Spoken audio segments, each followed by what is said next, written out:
Welcome to Philadelphia Live. I'm Judea Murray. Here we talk to you about anything that's breaking, live news. We cover everything that's happening across the country. And of course, I have to pay homage to our area. We'll talk to you about news affecting Pennsylvania, Delaware, as well as New Jersey. Now, tonight is election night for us here in New Jersey. It's very exciting. There are a couple of different races that we are keeping our eyes on. First of all, districts 1 through 12 are up for re-election at this point in time. Again, this is our primary elections that we're talking about here. For us, we are really focused on District 2, District 3, and of course, who will take over or potentially challenge one of our senators here in New Jersey. We're talking about Cory Booker's seat. But one particular race that I'm interested in is actually District 7, Tom Kean Jr. I talked to you guys about him yesterday. We have visited whatever it is that he's doing in New Jersey quite a few times here on this show. But just in case you are unfamiliar, he's actually been out of Congress, absent from Congress for about 3 months now.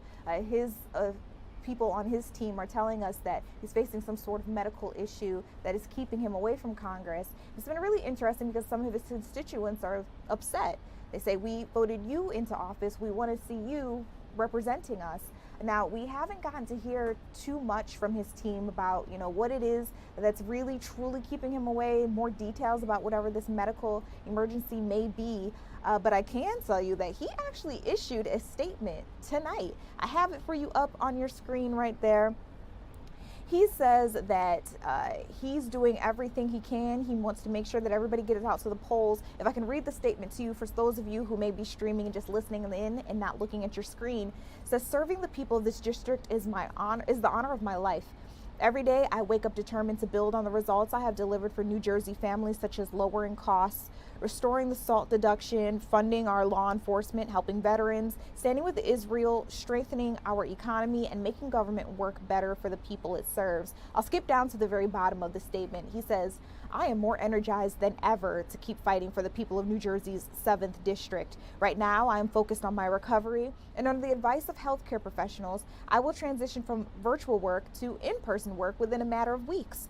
At that time, I will be completely transparent as the nature of my medical condition. Once again, I appreciate all of the prayers and patience from my constituents and colleagues. I understand the need for transparency on this matter, and I look forward to sharing my experience with the public. So once again, he has one of those seats that is up for election where people will be able to vote in that particular race. Again, that is District 7.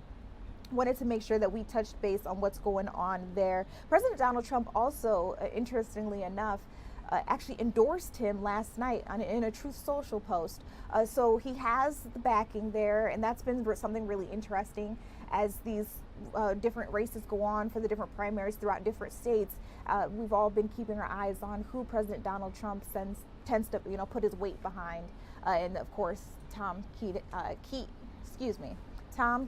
Jr. happens to be one of those congressmen. So that's what's happening in New Jersey. And at the top of the show, we showed you this quad box of all these live images. I just want to touch on this real quick. I heard that out in California, there is an active, as we speak, bank robbery hostage situation. This is at a Chase Bank. They're saying that there's also been a bomb threat in the area. So where exactly in California are we talking about? Because that is a big state. Bakersfield. One of our partner stations is allowing us to use this live video that you are seeing. We're hearing that evacuations are underway. The streets have been closed down in downtown Bakersfield as that hostage situation with that bomb threat at that Chase Bank that you can see there on your screen continues. So we'll keep our eyes on that particular situation as well. But breaking news, we have been keeping up with everything that's happening in Atlantic City. We hear 2 officers were shot during a situation, and the suspect in this case has died. So I want to get right out to Jen Lee. Once we heard that this was going on, she rushed out to the scene. I believe she made her way to the hospital to see how those officers were doing. Jen, have we heard anything since you got out there? Yes, so those 2 police officers, we heard from the Atlantic City Mayor, Marty Small, that they are in stable condition, which is good news for those who were worrying about these 2 police officers. They were injured during a shooting. Police today were trying to deliver a search warrant They were trying to execute a search warrant here on the 100 block of Florida Avenue. And you can still see a large police presence on scene. Some officers are, standing in huddles. You can see there's a large police truck back in the distance over there too. And, several more officers are to the side of that vehicle as well. And all of the police vehicles, this road has been shut down since the shooting happened around 3 o'clock this afternoon. And what we've been able to learn from officials is that they were executing a search warrant, police, and then gunfire was exchanged. We know those two officers were injured, now in stable condition, and a man was killed. And we were told that one of the police officers who was injured was wearing a helmet, and that could have made a difference in the severity of that officer's injuries. Of course, everyone just feeling very thankful that the two officers survived. There's still so many questions, but at this point, not a lot of answers. We know that the New Jersey State Attorney General's office is also investigating because this was a police-involved shooting. We don't know why this search warrant was being executed, who this man is who was killed in the gunfire that was exchanged this afternoon. So that's all still information we are waiting to learn. We were hoping to actually get more information from Atlantic City Police tonight. And they've actually told us that the department will be issuing a press release shortly. So we expect them to kind of recap some of that information that was shared through Atlantic City officials. Whether we'll learn more new information tonight, we're not sure yet, as the Office of the Attorney General says that they won't be releasing any more information at this point. But we can, again, just show you the police tape is still up. There's still a large police presence. We're hoping to talk to some of the neighbors who may have seen or heard, what happened leading up to the shooting and during the shooting, and of course the aftermath of this. Very traumatic for the neighbors here who have seen police take over their neighborhood. We're actually standing on Arctic Avenue, and if Sean can point in the other direction here, you can see even this stretch of block is closed off to traffic at this point. So it is a very large police perimeter. And I just want to point over to a couple of the men who are standing out on their balconies. Obviously, this is definitely what everyone is talking about here in the neighborhood, but we can say that a lot of people have come up to us asking what happened, many of them feeling grateful that those two police officers survived. But again, one man was killed during that gunfire that was exchanged this afternoon. Absolutely. We are all trying to keep up with everything that's happening. I noticed that you said we were going to get a press release, and actually it just came in. They are telling us, like literally just came in. I'm trying to read through it. Press release on the fatal incident. There'll be no press conference. We'll read it to our audience while you try to get more information there on the ground, Jenly. One question I did want to ask you before you leave, though. I know it was team coverage where you guys were tackling everything from the scene itself to the hospital. Were you seeing a large presence of police make their way to the hospital as well, just to support? Yes, so we were actually on the backside where there's another emergency room entrance of Atlanticare Regional Medical Center, and that is South Ohio Avenue. And we did see that section of road was closed because police had taken over, just the different parking spots along that street. They were only letting ambulances in. There were several police officers also standing outside, and I imagine a large number of police officers who were inside the hospital to show their support. We know that Mayor Marty Small stopped by to check on the officers, and we know that the chief of police here in Atlantic City was also at the hospital. And I imagine that family, friends, if they have not made it already, they were also on their way to the hospital at last check just a couple hours ago. So we know that these officers are receiving a lot of, visitations from people who care about them, and were very worried after hearing about this shooting. Absolutely. Jenly, amazing job covering this, keeping us up to date with everything that's happening. Our audience will get to see you again at 10 o'clock. Hopefully we have a good update to bring them. I'm going to let you get back to gathering some new information. As I mentioned, that press release that she said would be coming in literally came in as she was delivering that report. If you don't mind, you guys, I want to read it to you word for word. This is what it says. On Tuesday, June 2nd, 2026, at approximately 3 p.m. in Atlantic City, a police encounter occurred in the vicinity of the 100 block of North Florida Avenue, resulting in one individual sustaining fatal injuries. Multiple officers from the Atlantic City Police Department were removed from the scene for medical treatment and transported to Atlanta Care Regional Medical Center. One officer sustained life-threatening injuries. The other officer's injuries are non-life-threatening. As the safety and well-being of our community are our top priorities, please know there is no active or ongoing threat to the public. The scene of the incident has been secured by law enforcement. Route 40, Arctic Avenue, Atlantic Avenue, and Pacific Avenue between Brighton Avenue and Ohio Avenue are extremely congested. This incident is being investigated by the New Jersey Office of the Attorney General, and I cannot comment on the facts or circumstances of that investigation. The Office of the Attorney General will provide updates on the status of their investigation at an appropriate time. That is what we just got in from the City of Atlantic City Department of Police. They just issued this out to the media. Meanwhile, just real quick, I want to let you know that Atlantic City Mayor Marty Small Sr. also issued his own statement once he heard what was going on there. It reads, "The fine men and women in blue of the Atlantic City Police Department put their lives on the lines every day to protect our community, and I'm grateful for their courage.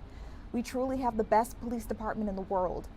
My thoughts and prayers are with the 2 Atlantic City police officers who were wounded this afternoon, as well as their families and the entire Atlantic City Police Department during this difficult time.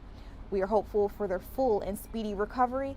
Any additional information regarding this incident will be released by the Atlantic City Police Department or the New Jersey Office of Attorney General." Again, that is from Atlantic City Mayor Marty Small Sr.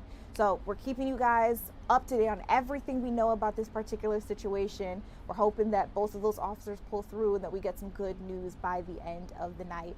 Now we're going to turn your attention. We've got our meteorological forecast coming on in. It's a beautiful day out in the city of Philadelphia. People are actually hitting the streets for a pretty exciting event that I'll talk to you a little about later. But our Scott Williams is here to deliver the latest in that forecast. Scott, what's going on? Hi there, Judea, and good evening, everyone. Yeah, it's really been a really nice Tuesday out there. High temperatures right around where we should be for this time of year, and it's low humidity out there right now. But we do have the heat that will be building over the next several days as we brace for, yes, our second heat wave of the season. The average high this time of year is around 79 degrees.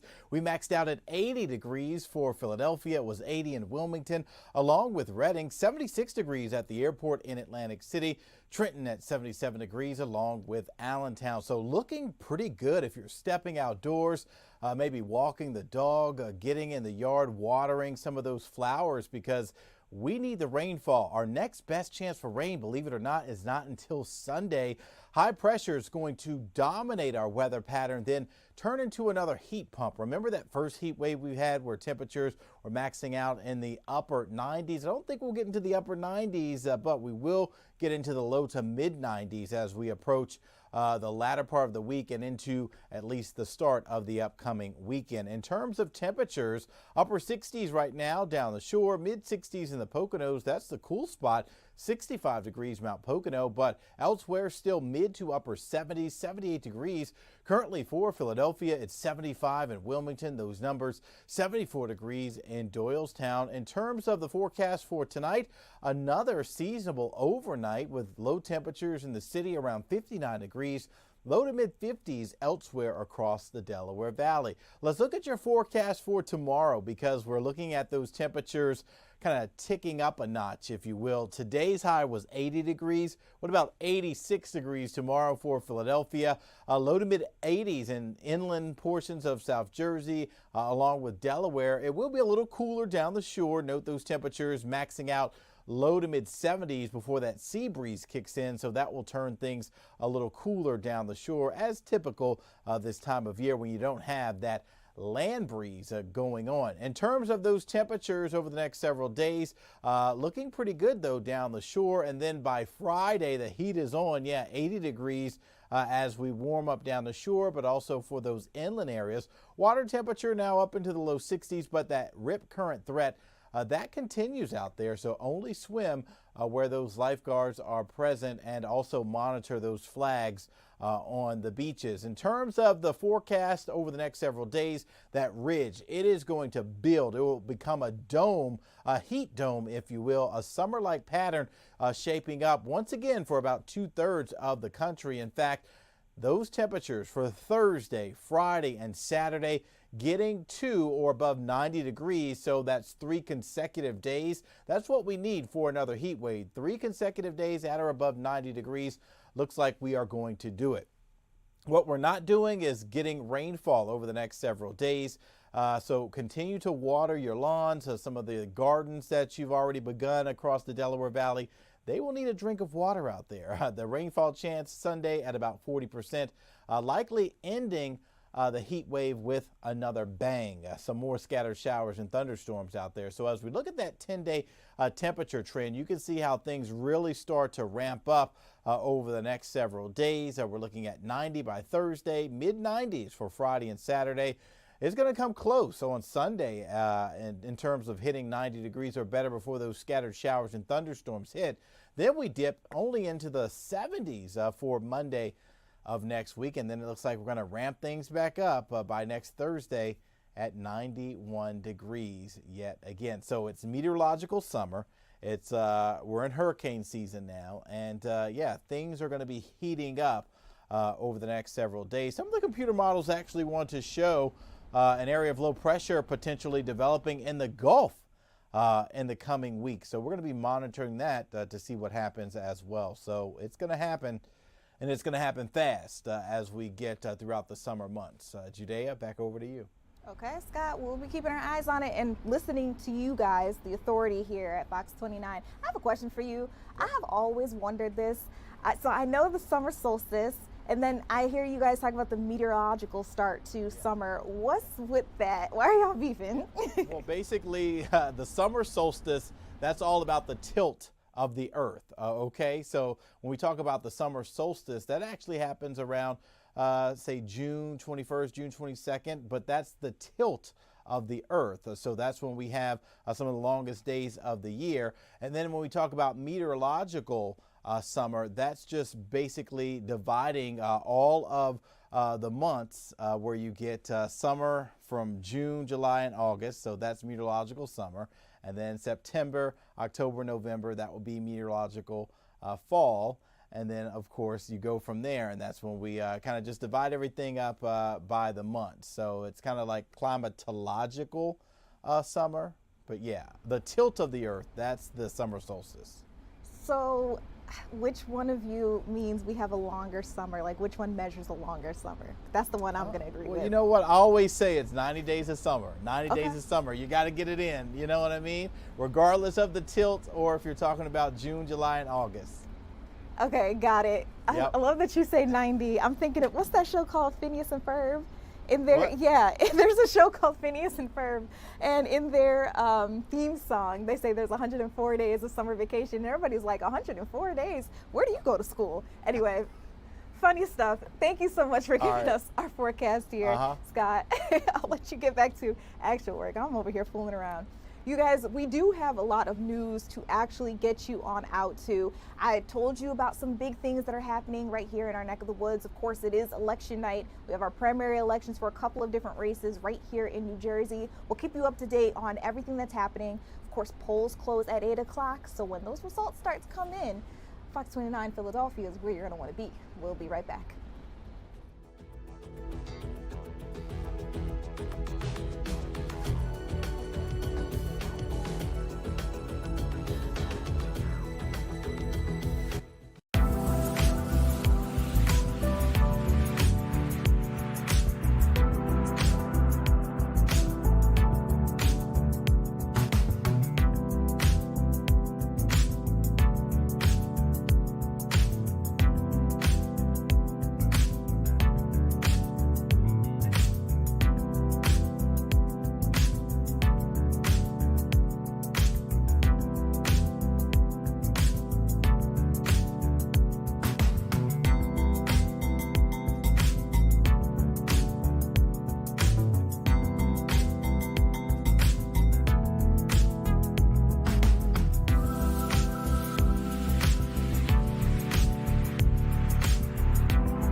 Welcome back to Philadelphia Live. I'm Judea Murray. I want to run through some of the biggest headlines impacting us here in the tri-state. So, of course, that's going to be Pennsylvania, New Jersey, as well as Delaware. And I want to remind you, too, that this is an interactive news chat. So if you have a question about anything that I happen to bring up during our live stream, go ahead and hit me up right here in our social media live stream chats. I'll be able to read it and maybe even give you a shout out, but also address your questions, concerns in real time. Now, you may have heard about this situation. This is the second time in recent news that we're hearing of a young person going missing while out there in the water. So this happened Cape May in the Wildwood area of New Jersey. We're still searching for a missing 14-year-old boy who was swimming when he and a couple of other people who were with him swept away. Now, we heard that the other people who were with him, other minors, were able to make their way out of the water. Unfortunately, he still has not been found. At this point in time, I don't believe authorities have given us this boy's name, although you may see it floating out there in other spaces, but I don't believe the authorities have given it to us. What I can tell you is they say that they were flagged down in that area because they heard that there were some swimmers having some trouble. They were in distress.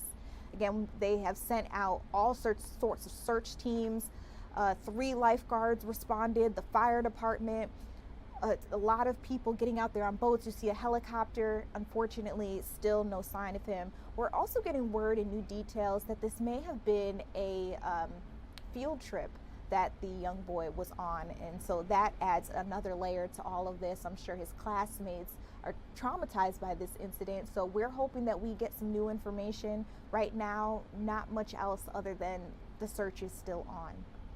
We're hearing that in Pennsylvania, the House and Senate have approved a bell-to-bell cell phone ban for schools. They both passed this legislation, and now Governor Josh Shapiro says he's hoping that it'll make its way to his desk. He says he will sign it, absolutely. Now, he's calling this a bipartisan piece of legislation, so that means both sides of the aisle, Democrats and Republicans, both agree that this is something that should be done. So essentially what would happen is your kid goes to school, they would have to lock up their cell phones at the beginning of the day.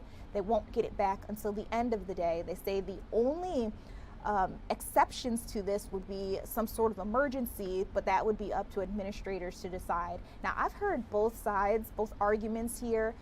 We've got people who say this is a good idea. The kids are distracted by their devices and they should put them away. They shouldn't be able to use them to cheat, to talk to other people, to listen to music during class, whatever may have you. But then I'm also hearing the other side that says that could potentially be dangerous. In these emergency situations, what if it's something that happens so quickly that an administrator can't get to all the cell phones and unlock them or give them out in time? Should the kids have their cell phones available to them at any point in time? I see anytime that we talk about horrifying incidents like school shootings, sometimes these kids texting their parents is the last time those parents are hearing from them. Sometimes they're able to get to their parents right away to ask them to come in and maybe rescue them or whatever it may be. So I'm hearing from both sides. I wonder what you guys think. Is this the right move? Is it the wrong move? Go ahead and tell me in the comment section. We've got another big one. A Delaware father has been charged with the murder of his daughter. They say the daughter hit her head while she was being struck with a belt. So you're taking a look at him there on your screen. He's 49 years old. His name, I hope I'm pronouncing it correctly, is Badara Kone. So he's been accused of murdering his 10-year-old daughter. Again, police say that she fell and hit her head. They're saying on a piece of furniture, but they say this all happened while he was hitting her with a belt. Her name is Fatima Kone. They say that her siblings, 11 and 15 years old, helped her to a bedroom, but she wasn't given medical help until hours after this particular incident that they're alleging happened took place. Badara Kone is also charged with abusing the 11-year-old and 15-year-old siblings in this situation. So horrible information that we're giving you all here. This took place in the Smyrna area, that's what we're hearing. And unfortunately, again, that 10-year-old girl, Fatima, they say died after she was struck multiple times with that belt as a form of discipline, causing her to fall to the ground and hit her head on a piece of furniture. Last but not least, one other story I want to keep you up to date with. We're hearing that a suspect is being sought right now after fatally stabbing somebody in Northeast Philly. We've got some images from police that we're able to share with you all. They say, unfortunately, this was a deadly stabbing that we're talking about here. The victim, 22-year-old Joshua Toth, didn't make it, obviously. He was found with multiple stab wounds and later died at the hospital. Now, the police, they're giving out an incentive. If you happen to know this individual, you heard what happened, saw what happened, have any information that could help them find him or more information on where to find him, they're offering $20,000 as a reward for any information that leads them to an arrest and a conviction. So they're saying that this took place in the Torresdale Avenue area, the 6,000 block of Torresdale Avenue. And they say they heard that there had been a stabbing near Benner Street and again Torresdale Avenue. That's where they found the 22-year-old victim in the backseat of a gold Toyota Camry. He had been stabbed multiple times in his chest. He was rushed to the hospital, but by noon he was pronounced dead. So again, if you know anything, they're offering $20,000 to try and find the man you see there on your screen. All right, with that being said, you guys, we are going to take a quick break. When we come back, another big headline out there is Philadelphia Eagles and the A.J. Brown trade to the Patriots. We've been hearing from players during the OTAs. Of course, the number one question they're being asked is, how do you feel about this trade? We'll hear from some of those players when we come back.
Welcome back to Philadelphia Live. You're taking a live look at AT&T Stadium, home to the Dallas Cowboys out in Arlington, Texas. And of course, we had to bring you Lincoln Financial, that's home to the Philadelphia Eagles. We got a lot of big football news to bring you on out to. So I'm hearing that over in Arlington, Texas, I mean, it's a little over a week until the official kickoff of the FIFA World Cup.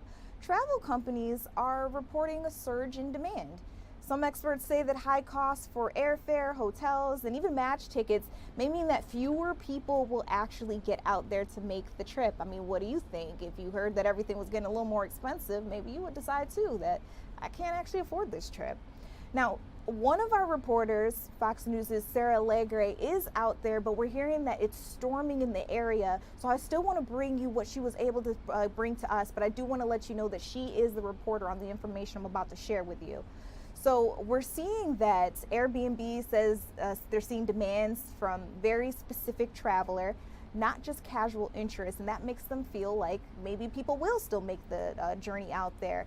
Sarah was able to talk to an Airbnb global head of partnerships. I want to let you listen into what they had to say about all of this.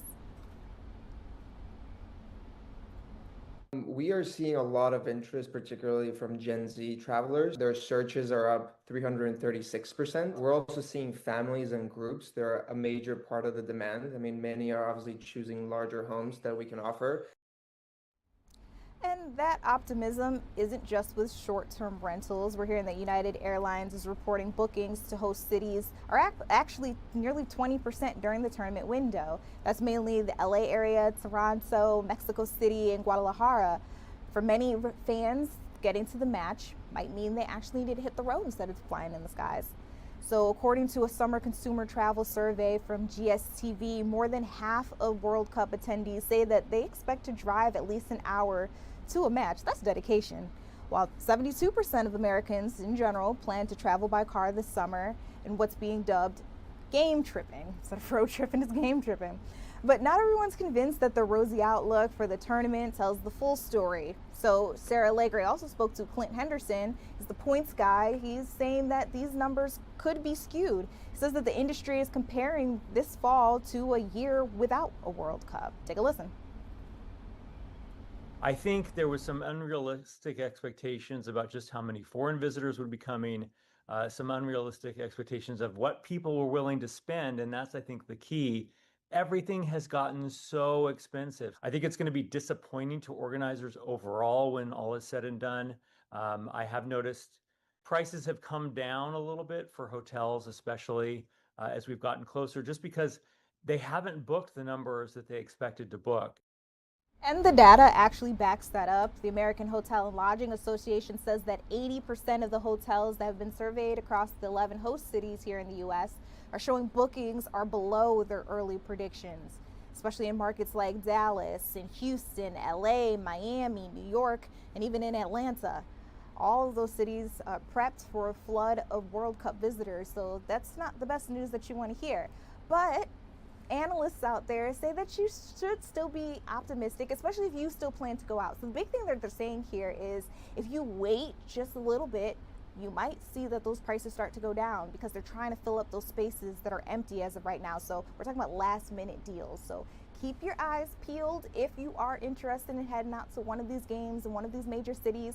We're hosting some games right here in the city of Philadelphia. It's going to be sweet. So you're taking a look at the schedule right there. It's all going down at Philadelphia Stadium. So that was a report from Sarah Allegre. I hope she's staying safe out there. Now, did tell you that we're talking about big football news. We've got football and football. So the Philadelphia Eagles, they of course have traded off A.J. Brown. Huge deal, but a lot of people saw it coming.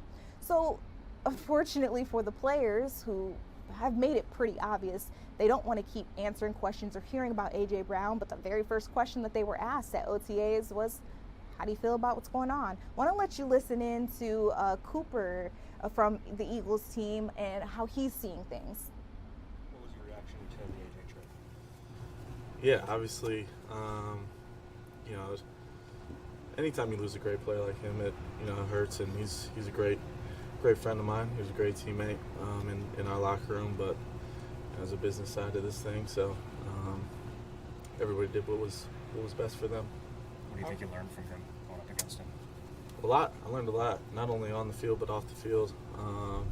Just him holding me accountable, day in and day out, and pushing me to be the best that I can be on and off the field. Just watching how he went about his business in the building and on the practice field was really cool to see, and I learned a lot from him. So while they might not want to be answering questions about A.J. Brown, every single last person who was asked a question only had nice things to say about him. They're saying they wish that whatever it is that he chooses to do in the future, that it be with the New England Patriots, that he succeeds at it. They have no ill will toward him. So we're going to keep our eyes on what's happening with the Philadelphia Eagles in our season here with the players that we do have. We'll be checking in with our sports team a little later on too, just to see how they're breaking things down. Now, when we come back, I have a story that's going to make your jaw drop. We're hearing that a woman faked a horrible illness, we're talking about cancer here, in order to get some things, money, out of family and friends. We'll talk to you about how that went down, how they figured out that she was faking when we come back.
Hey guys, welcome back to Philadelphia Live. Got some breaking news for you coming out of Washington, D.C.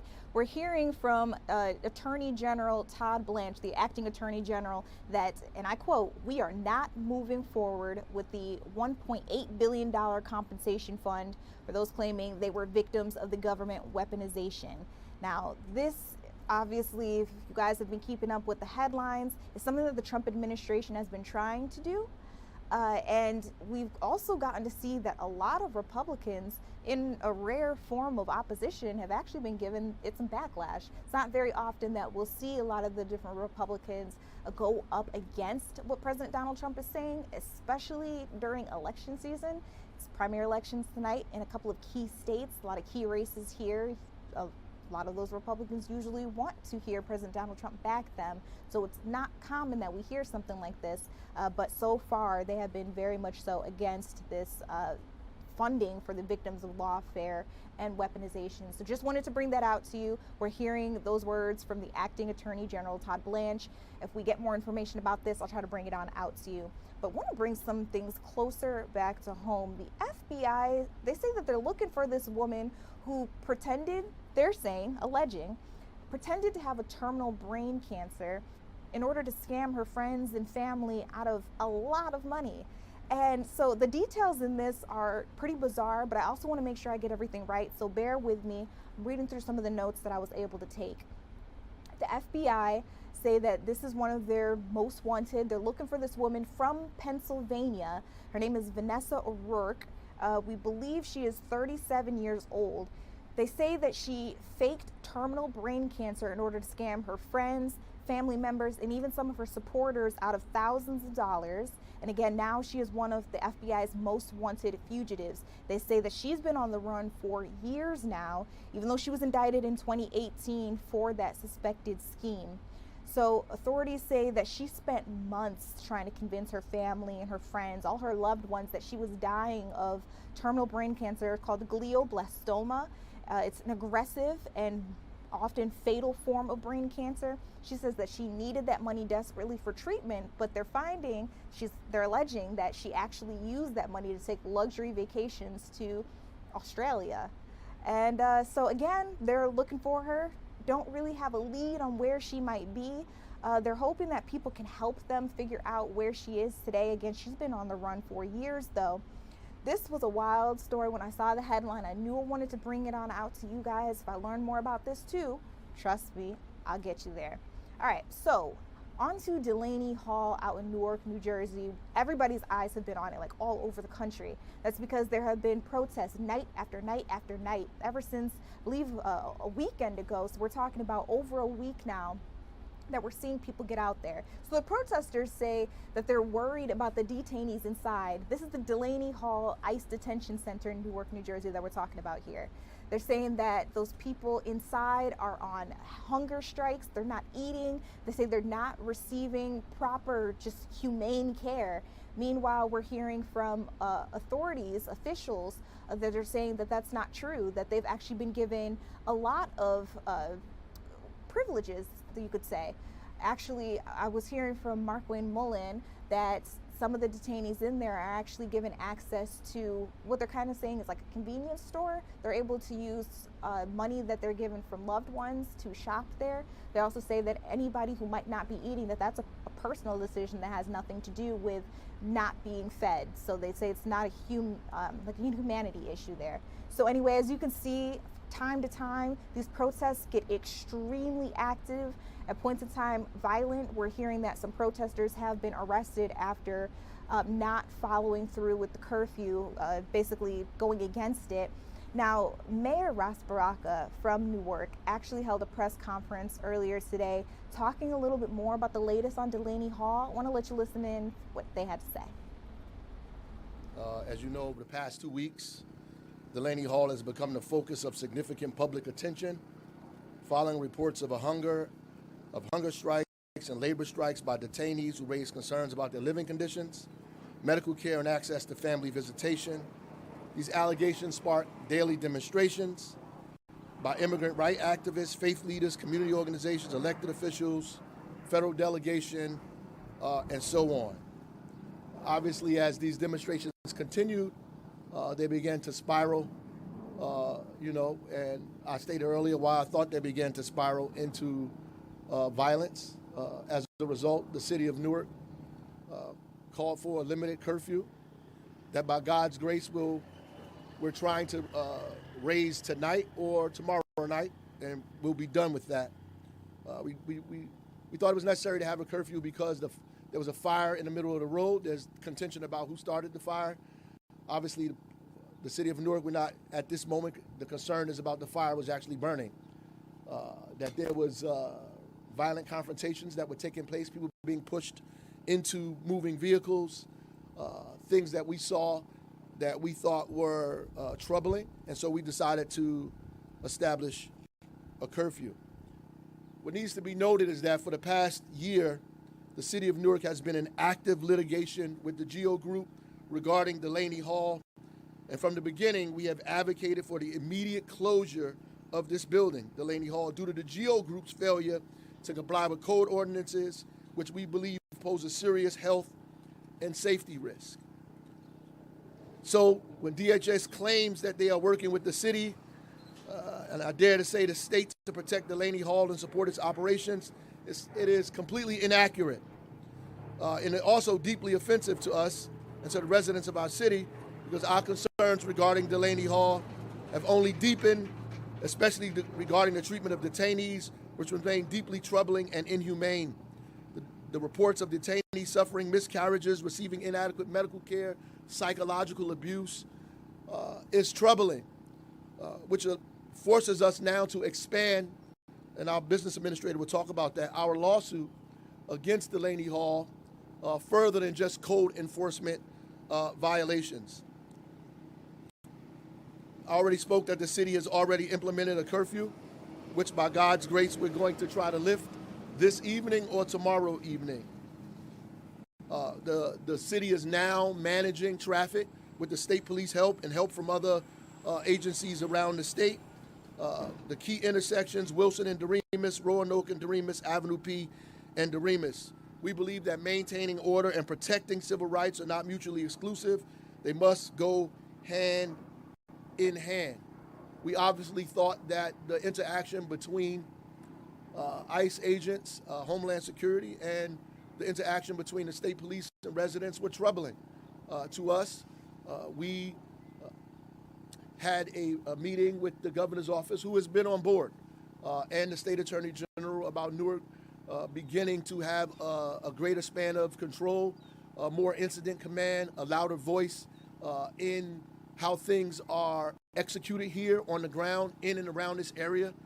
And that has been granted to us. We have been allowed, working still in close conjunction with the state to begin to manage what's going on in this area. I might say that we probably should have done that earlier, jumped in and had a louder voice in what was happening in and around this as it began to grow more and more untenable as the days went on. What we are most concerned about is that the public conversation has shifted away from what matters most, the urgent issues, not just what's happening outside of Delaney Hall, but what's happening inside of Delaney Hall. The detainees, their families, the real harm and hardship that they're experiencing, and we will take steps to expand and strengthen our case against the GEO group. We have to understand that this case is against GEO. GEO is a private company who is hiding under the auspices of a contract that they have with the federal government who has no employees that work here. This is not a federal facility. These are not federal grounds. This is a private facility, private workers, and they are subject to state and municipal laws. They cannot be shielded by a contract that they have with Homeland Security, which is what they're trying to do over and over again with our case, and I'm sure they're going to try to do that as we move forward. I would like to ask Judge Semper, who is the presiding judge over this, that this is just not a dispute, a bureaucratic dispute over garbage and debris, a code enforcement dispute. This is a dispute about human lives, about people and the way they're being treated, whether they're detainees or not. We have a constitution in this country. We have basic human rights that we follow. People have to be treated humanely in these institutions. We believe that this is not the case. In fact, we believe that the way GEO Group opened up Delaney Hall was in contravention to city and municipal laws and state laws from the very beginning. It's OnStart. It has no real grounds to be open and should be closed on the grounds that we stated in the first place. And we're going to argue even further that this should be closed because of health and human safety. As we go forward, the city of Newark will now maintain most of the protection around this area to make sure people are able to protest without abuse, be able to protest and exercise their First Amendment rights without interference in a safe way. We, with the help of the state police, put up a barrier to protect people from traffic, to allow folks to do this in a way that is not harmful to them or harmful to anybody that's going back and forth. We also set up opportunities for counter-protesters so they can protest and there's no interaction as well. And soon we will be removing these protective or freedom of speech zones that were created and allow people to come back onto Doremus Avenue and out of these zones that were created, which in its OnStart that I didn't agree with it in the first place. But here we are. I would like the business administrator to talk a little bit more about the legal strategy. He could probably do that better than I can. And then I'll be open for any questions that people may have. Sure. Good morning. As Mayor Baraka has indicated, there's already an existing litigation between the city of Newark and the GEO Group. We have been in receipt of correspondence from individuals inside of Delaney Hall, detainees and their family members, that have detailed some of the conditions, the horrific conditions that are in there. The mayor's already talked about one individual who had a miscarriage without appropriate medical treatment. The food has been described as having maggots and it's been inadequate. There are other, we believe, health and code violations. It's the obligation of the city of Newark, not just at this facility, but at every facility, to ensure that buildings are open with the health, safety, and welfare of those inside as the paramount issue. We have been denied access for subsequent visits to make sure that that is the case. Now that we have this additional information, we are again obligated, just as with any other facility, to go in and make sure that our health department has access, the state health department, who's also indicated that they want to join in on this, and our code enforcement teams and UCC, which is the Uniform Commercial Code, to ensure that the building is safe and is up to the standards of the city and the state. Thus far, they have not done so. As the mayor's indicated, Judge Semper has this case already, and we would like him to rule. We anticipate, now that we have asked the GEO Group for access again, I sent an email to GEO Group last night indicating that we want to get access to make sure that the health and safety of the individuals inside is appropriate. We have not received a response yet, but we expect to get that today. If they don't allow us in, we, along with partners who are out here to protect the individuals inside, will join our lawsuit to seek to have along with the state health department, to join to have this facility shut down until it can be inspected and ensured that it is safe for the individuals who are in there. So we're awaiting GEO Group's response now, and we expect to go to the court within the next day or two to continue the existing lawsuit. I'll entertain a few questions. Yes, ma'am. Thank you. Romney with WNBC. The Border Star, Tom Holman, said he was here over the weekend. He was. He toured it, saw the detainees, ate their food. He is claiming that everything's up to par and fine. What is your response to that? Well, I'm sure they gave him good food and they gave him good treatment. He is the border czar. I would imagine that he should have probably spoken to some of the detainees and interviewed them and talked to them honestly about the conditions that were happening here.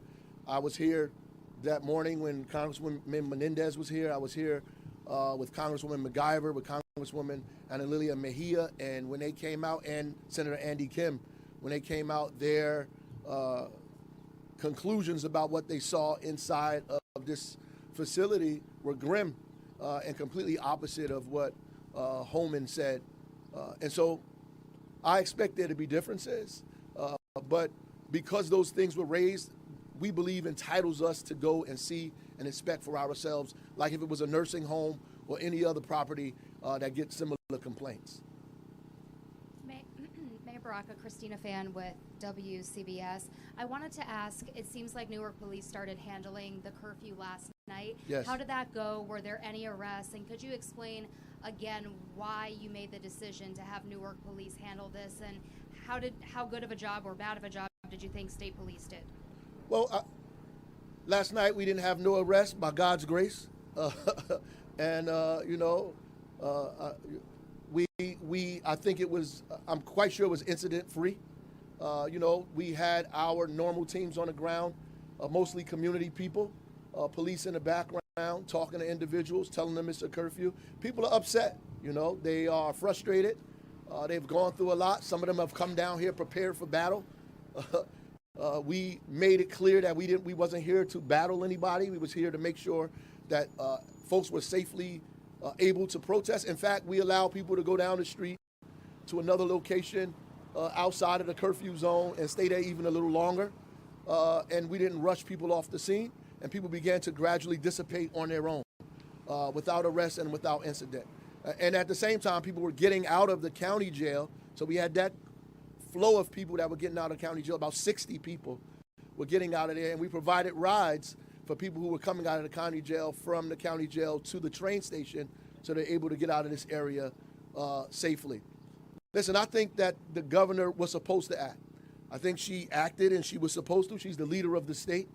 Holman threatened to bring 31 tactical units into the state of New Jersey to deal with this, and we all know what that looked like in Minnesota. 2 people lost their lives.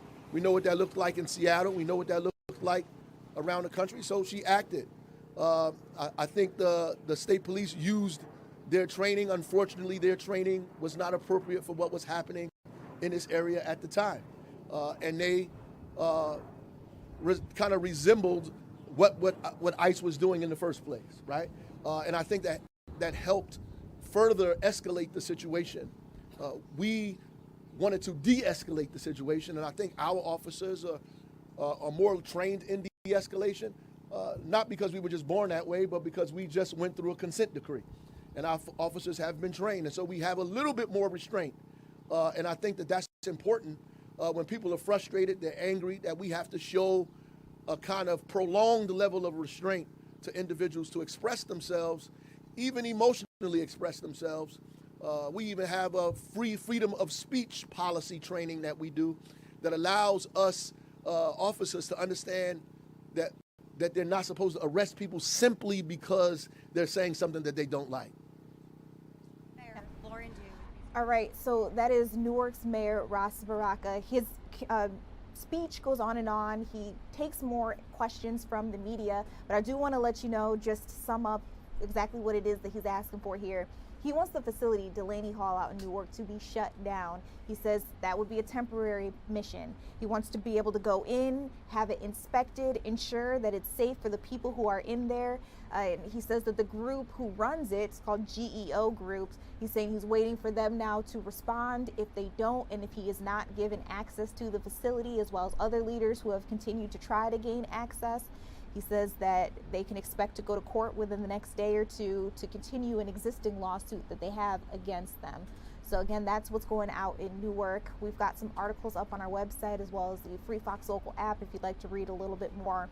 Now, a lot of things coming up. We are going to go to a quick break, but remember there's that situation unfolding in California where there's an active we're hearing kind of bomb type of situation that they're keeping an eye on.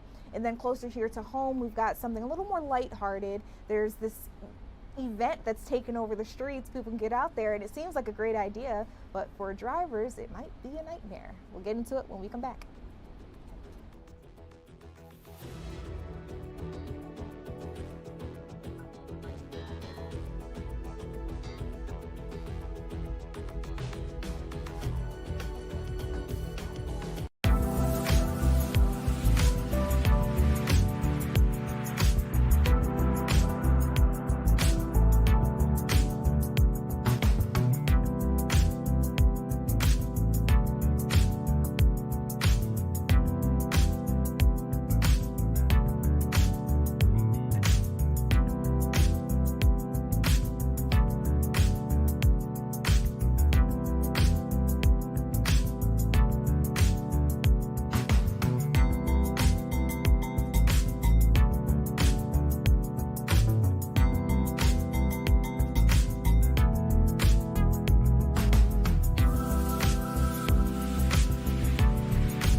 Hey, welcome back to Philadelphia Live. You guys like music? We've got a live picture at Freedom Mortgage Pavilion. This is in Camden, New Jersey. He's got a concert out there tonight. Obviously, you can see people are getting out there, excited to hear him perform. We were joking about it in here. We kind of wish we were there. It looks like it's supposed to start at 6:30, so I don't know if people are just still in the area or if he hasn't come out just yet. But that's what's going on out in Camden, New Jersey. I want to bring things back closer to home because also in New Jersey, we are hearing that polls have officially closed. That means all you voters out there who might still be in line, do not get out of line. But we here on Philadelphia Live, Fox 29, we are going to bring you guys the latest results. Of course, there are quite a few races that we're keeping our eyes on. U.S. Senate seat for Cory Booker may be up for re-election. So he's a Democrat, he's running unopposed, but there are quite a few Republicans who are duking it out, hoping to take him on when it comes to the next election in November. We also know that multiple House seats, District 1 through 12, are also up. We're keeping our eyes specifically here at Fox 29 on District 2, District 3, and then just me, because I'm curious. I'm going to keep my eyes on District 7, where Republican Tom Keene Jr.'s seat may be up, although he says he's not going anywhere. He may have been gone from Congress for about 3 months now on medical leave, but again, he says that he's not going anywhere. He continues to want to serve his constituents out there.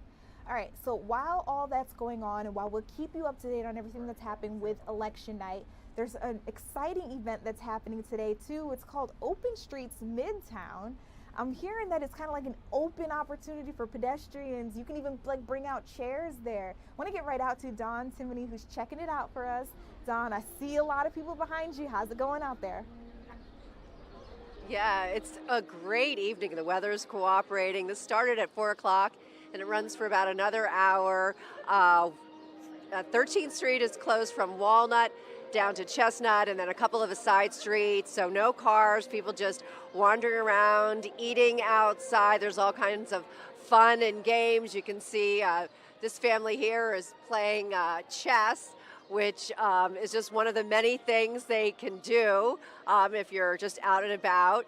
And joining me now, tell me your name. Laura. Laura, and you said you're from Arizona and you just happened upon this? Yep, we're here from Tucson, Arizona, and we are staying at a hotel close to here. We came out to look for something to eat for dinner and walked down here.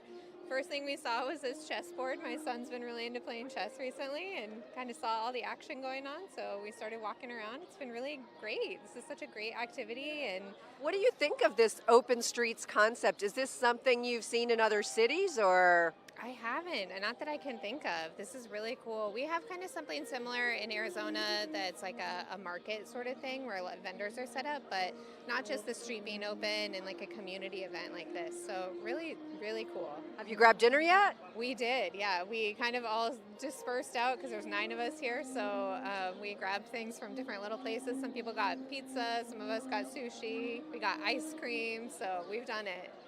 Well, enjoy your visit to Philadelphia. You hit the jackpot tonight. Yeah, thank you. All right, have fun, guys. And if you want to walk with me a little bit here, you can see people are just out and about. There's a violinist over here who's been serenading different people as they eat. So that's kind of fun. You know, you're just sitting out on the sidewalk and then you have someone come up and just play lovely music. Quite a treat. And of course, people are out with their puppy dogs. Who do we have here? His name is Cody. Cody here. Cody has ice cream on his nose. Yes, his name is Cody. He's 6 months old. He's a Cavapoo. Oh my goodness, I have a Cavachon at home. So I see you're out here on the street. You've got, is that ice cream for you or him? This is ice cream for both of us, I guess, because so far I guess he looked like he's been eating it. What do you think of this open streets? Have you done it before? I love this. So I didn't know what was going on, so I was walking him because I live down here. And I was like, oh my God, it's open street. So he loves it because he loves coming to Outback, we come to Sampan, we come all over here. And yeah, so he loves it. I love it. We get out the house, and when I saw there was open streets, I said yes. So now I see it's every Tuesday. Every Tuesday through the end of the month. From 4 to 9 p.m. And I will be here. We'll be at each and every one. So you'll see Cody. You'll see him here. And what's your name? My name is Tay. My name is Tay. Well, Tay, nice to meet you. And Cody, enjoy. So I have to say, Judea, I don't think they could have asked for a better night weather-wise either to kick this off. So this is the first in a series of Tuesday nights through the end of June. And they have little areas where people have lawn chairs where they can just sit and relax, or if you want to go to a restaurant, lots of people with their puppy dogs. You can see people here right in front of me. They have chalk everywhere. People are doing a little art on the street earlier. They had double dutch, people jump roping. So really just a community event. Everyone I talked to said it's just really neighborhoody and really community, and people are just loving it. Now, it started at 4, and everyone in the newsroom was like, oh my God, people are gonna go nuts with the traffic. I have to say, we didn't get here until a little bit later, so I don't know what the traffic was like, but different people I talked to said, if they did this on a regular basis, people would get used to it and would just avoid the area. Everybody I talked to loves the idea. Some people knew about it. A lot of people just kind of happened on it and are totally enjoying it. So that's kind of the story here right now. Dawn, you don't know this, but there was just 2 people skipping happily as can be. They were happy as clams behind you. So, I mean, I get the vibe from listening to you, seeing them out there. There they are. You guys got your moment. I get the vibe just from watching everybody and listening to you that it's just an incredible time out there. I loved seeing the dog with the little cone. That was so cute. I know, right? Oh my goodness. Okay, so yeah, it's just a great night. And everybody's grabbing ice cream here. And it's also a great way to showcase, Judea, the local businesses. Incredible time that's happening out there. It started at 4, as she mentioned. I do believe it goes until 9. So you've got about 50 or so minutes to get out there. And as Dawn mentioned here in the newsroom, we were a little concerned about them taking over so many different segments of the street that maybe commuters would have a hard time getting home, because keep in mind, this is like right in the middle of rush hour, and in a city like Philadelphia, it's not the best. So we actually put out a go vote. We'll tease it a little later on, but I just wanted you guys to know that it does exist. We're asking you viewers what you think about Open Streets Midtown Village. So the question is this a fun outing, or could it be a nightmare for commuters? And so far, we're looking at a 60-40 split.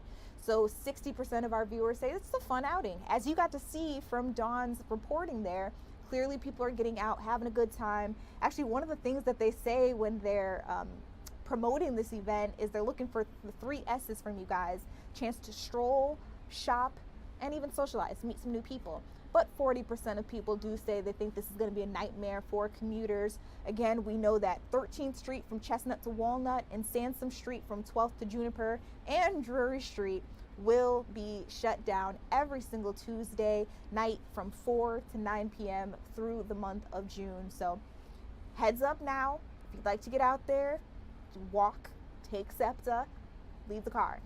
Probably not going to be able to find parking. I'm just, don't shoot the messenger. That's just what we got for you. All right, so remember, it is election night here in New Jersey. The polls have closed. We're going to keep you up to date with everything that's happening in terms of election results. I have a feeling within the next hour or so, we may start to get those ballots counted. I'll be letting you know what exactly is happening with Senator Cory Booker's race. Of course, he ran unopposed for Democrats, but we'll also keep an eye on the Republicans that really want a chance at his seat. And then we'll also keep our eyes on the different districts out in New Jersey who are up for re-election. Some people want to take over as well there. So we'll bring you all the latest. Now, while New Jersey is going crazy with our primary, there are a couple of different states that are having their own woes and, lots of headlines after them. California is one of those states. It's decision day for them too. So we're hearing that voters are headed to the polls for 2 big elections in particular. We're talking about the mayor race. We're also talking about the governor race. Could have major implications statewide, especially for the people who live within the city of Los Angeles. Our Fox News reporter Asher Red is live for us in Beverly Hills. I see you're decked out. That can only mean you mean business. So the race for Los Angeles mayor, that seems to be the one that's really got people talking. Is that right? Well, good evening. Democratic Mayor Karen Bass is fighting hard for that second term, but former reality TV star Spencer Pratt, a registered Republican running as an independent, is one of the candidates who is saying she doesn't deserve that second term. Pratt and a third contender, Progressive Councilwoman Nithya Raman, says that Bass has failed a city that they say needs a complete overhaul. Now, they're both promising to crack down on the open-air drug use and homelessness across LA, and they've also ripped Bass's response to the historic wildfires that happened on her watch 18 months ago. Pratt says that he never wanted to get into politics, but decided to run for mayor after losing his home in the Pacific Palisades fire. But Mayor Bass says that doesn't mean that he's qualified for this job. It's not just that he has no experience in city government. I don't know that he's ever held a job in his life other than to be a reality TV star. A lot of people say, oh, he doesn't have any experience, but we all have experience living in this city. We know what needs to be changed. My support has been growing because I believe that voters want to see a candidate who's not beholden to the political machine that has spent millions on this race already. And in the governor's race, former Biden administration Health and Human Services Secretary Javier Becerra is neck and neck with billionaire progressive Democrat Tom Steyer and former Fox News host Republican Steve Hilton. We don't have the money, but we've got the momentum. And in this state, if you've got the momentum, you run across the finish line and you win, baby, you win. It looks good, because we desperately need change in California. Everyone can see that. Highest cost of living in the country, highest poverty rate, highest unemployment rate, worst business climate, homelessness, crime, chaos, all of that. We've got to have change. And the polls here in California close in less than 3 hours. The top two candidates in both races, regardless of their political party, will advance to the general election, even if no one tops 50% of the vote tonight. Back to you. We will definitely keep our eyes on it, Asher. I'm glad that you were able to help us break it down because, again, even us here in Philadelphia, while your races may not directly impact us, we're really interested in seeing what happens, especially with that mayoral one. I just have one question for you. I heard you say 3 hours or so, that's when the polls will close out there. They've already closed for us here in New Jersey. One of the big things that everybody's talking about, Gavin Newsom, he can't rerun. He can't go for election. He's already termed out. What are the people saying on the streets maybe about being open to new change? Do you have any word on that? Yeah, you're right. Governor Newsom is term limited, and he, of course, with how much he's been in the media since he's been governor, those are some pretty big shoes to fill. And people on the street that I've been talking with are pretty enthusiastic to get out here and vote. As of 2 p.m., more than 100,000 people showed up in person to vote in this primary election. And also, as of 2 p.m., more than 1 million mail-in ballots were cast. And that is huge. That's one of the largest turnouts in state primary history that we're told from the clerk's office here in LA County. In fact, this polling location I'm at, which is at the City Hall in Beverly Hills, the line was about 30 minutes long. So bad that they had to set up a pop-up location right there next to the sidewalk, next to the street, and that also has a pretty hefty line going right now. And as people are starting to get off work right now, see, it's 5:14 here in California. People are about to start getting off work, and they'll be heading here to the polls, and this place could be very busy here in just a few minutes. Got you. Wow. I just want to put things into perspective for us here in Eastern Standard Time. 2 p.m. California time would be about 5 o'clock for us. So you can only imagine people are still getting out there. And I see them actually continuing to line up right behind you. So people are exercising their right to vote, which is a great sign. We want you guys to keep doing that. We need you guys to vote for democracy. Asher, thank you so much for bringing us what's happening out in California. Again, we know that there are quite a few states that are dealing with big elections right now for the primaries. California is one of them, New Jersey is one of them, but we're also seeing voting happening in Iowa, Montana, New Mexico, and South Dakota. So we'll try to keep you up to date on everything that's happening, but remember, we're focused on New Jersey. Those are going to be the top election results that I'll try to bring you every 30 minutes or so just to see how things are progressing. Meanwhile, out in California as well, this is really interesting to me. There's a man named Barack Obama, but not the one that you're thinking of. There's another one who also happens to be running for California's governor. And we had to find his Instagram because it was just a wild kind of situation there that he just so happens to have the same name as a former president. So if we can pull up his Instagram, I just want to show you guys, just so you get the visual that they are two different people. His name is Barack D. Obama Shaw.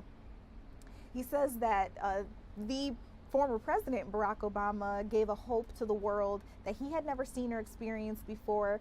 He said that he actually changed his name to match the president's. So again, he's going for governor as well. He's hoping to take 2008, 2016. He says that it made him proud to stand at attention and see a picture of the former president hanging on a wall in front of him. He seems to be really infatuated with the president there. He also says that his peers used to call him Denzel Washington after high school.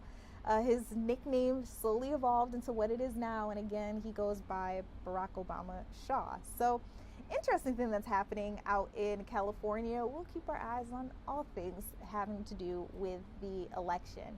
All right, you guys, still coming up after this, I want to get into some national news, some national headlines. We've got some things happening out at the White House, but I also want to talk to you about topics like the HANA virus, the latest going on with that, Anthropic dropping their IPO, and even Nancy Guthrie. We're hearing a former investigator, a veteran investigator, actually has some new ideas about what may have happened to her and why. We'll have all of that and more when we come back.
Hey guys, welcome back to Philadelphia Live. Let's get into some national news. Here are the biggest headlines, some stuff that was trending, also things that I just thought you would be interested in knowing a little more about. So we've got a new date for the White House Correspondents' Dinner. Remember, weeks ago, we heard that a man opened fire. They say that he was trying to conspire to shoot the president. So this is a really big deal that we're seeing here. They have rescheduled this dinner to July 24th. And the guy who's behind the White House Correspondents' Dinner wants you to know that this was a decision made from the members of the correspondence team themselves. This wasn't just a willy-nilly, we decided that we wanted to throw this. People actually had to vote, and they said that they wanted it. So remember, Cole Thomas Allen is the man accused of bringing guns, knives, and even firing a shot at a Secret Service officer during the original White House Correspondents' Dinner. he's in court. He's receiving what they say is justice in this situation. But meanwhile, the people who organized the original White House Correspondents' Dinner say that they want July 24th to be their new date. They say that this time around the event will include significantly enhanced safety measures and new access procedures, hoping to make sure that no one can come in and commit what they say that he did. They also say that additional details will be shared directly with the attendees. So we're going to keep our eyes on what's happening with that. We know Allen has been placed on suicide watch after his arrest. He was removed shortly after that. He had to spend several days on it. Now, bringing you guys the latest of what's happening with the hantavirus. Remember that illness that made its way across a cruise ship that finally docked in, I believe it was Spain, that they finally decided to let the people come off, but then they took them to various quarantine sites around the U.S. We know 2 of them specifically are here, quarantine locations all across the world. 2 specifically we know here in the U.S. There's the one in Atlanta, and then we also know of one in Nebraska, but we're hearing that 5 of the 18 American cruise ship passengers have actually been able to leave quarantine. Say they're going home. So those 5 people are expected to continue monitoring themselves at home. We also believe that medical authorities will also be helping in monitoring them, hoping that they remain symptom-free and meeting certain criteria for monitoring outside of the quarantine units. These 5 people specifically left the University of Nebraska's medical center. So they're not any of them are the ones from Atlanta. They're all coming from Nebraska. They say that it's been about 3 weeks after they were taken to that specific facility. So far, they have shown no symptoms, which is why they believe that they can go home. Now, again, they will continue to be monitored, but we know that originally they were asked to stay in quarantine for 42 days. So, interesting update that we're getting there. I thought about the hantavirus as we also keep talking about Ebola, so just letting you guys know what's going on there so we can all stay up to date. Now, wanted to bring you some news about Anthropic. You guys use artificial intelligence? Probably do. These are the makers of Claude. We're hearing that they have actually decided to move to be on the markets. They're announced an initial public offering, so they'll begin trading. The company announced this on Monday that they have confidentially submitted a draft registration statement that's known as a Form S-1 with the Securities Exchange Commission, that's the SEC, for its proposed IPO. So again, that would mean that they would allow public trading. Anthropic has not set the number of shares and the price just yet, but would you guys be interested in investing? Just a question for you. Keep that in mind, that that's something out there. We know Anthropic has already been valued, though, at almost $1 trillion. Meanwhile, the state of Florida is suing OpenAI. So let's keep the artificial intelligence conversation going. Florida decided to sue OpenAI and its CEO, Sam Altman. They're complaining and claiming that the company has serious risks of ChatGPT, and they tend to affect our children. So that's something that we're keeping an eye on there. They filed this lawsuit on Monday. They say that the company knowingly released and aggressively marketed ChatGPT to the public while concealing what some of those serious risks are, including offering instructions to children considering suicide and helping suspects plot crimes. We've seen a lot of different people complaining. I've seen so many parents try to open up lawsuits against these types of artificial intelligence chatbots, saying that their kids were talking to them. They were very open, vulnerably with them. And in some cases, we've seen children actually go through with committing suicide. We've also seen some cases where they allege that the child carried out violence against their family, against other people. And then we're also hearing in some cases that they were just given the instructions on how to do so. So something concerning that's happening in Florida. Again, they say that they are opening that lawsuit against OpenAI, so keep your eyes on that. Meanwhile, let's go to Washington, D.C. The Pentagon has implemented a change in security status, and this includes banning some journalists from the press office. Pentagon says this press office is now a, and I quote, sensitive, compartmented information facility where journalists are no longer permitted. Acting Press Secretary Joel Valdez said writing on X Monday that the latest move is the result of speechwriters from the Office of the Secretary of War handling classified material. Pentagon reporters have previously been able to access public spaces in the Defense Department. They're able to talk to sources, even attend briefings. But this comes after rules imposed by Defense Secretary Pete Hegseth in October banned journalists from gathering unauthorized information on the Pentagon, which led to the New York Times suing the Defense Department last month, saying a requirement that journalists be escorted while on Pentagon grounds is unconstitutional. And I want to keep you guys up to date with the search for Nancy Guthrie. She has been missing for a long time. We're talking about tens and tens of days. So they're hearing from a veteran investigator that it's possible that she was targeted by a local worker who may have thought or knew that the family was wealthy. Barbara Butcher is that veteran investigator. She believes that a handyman or maybe even a service person assumed that Nancy Guthrie, who by the way is 84 years old, that she came from a family that had money.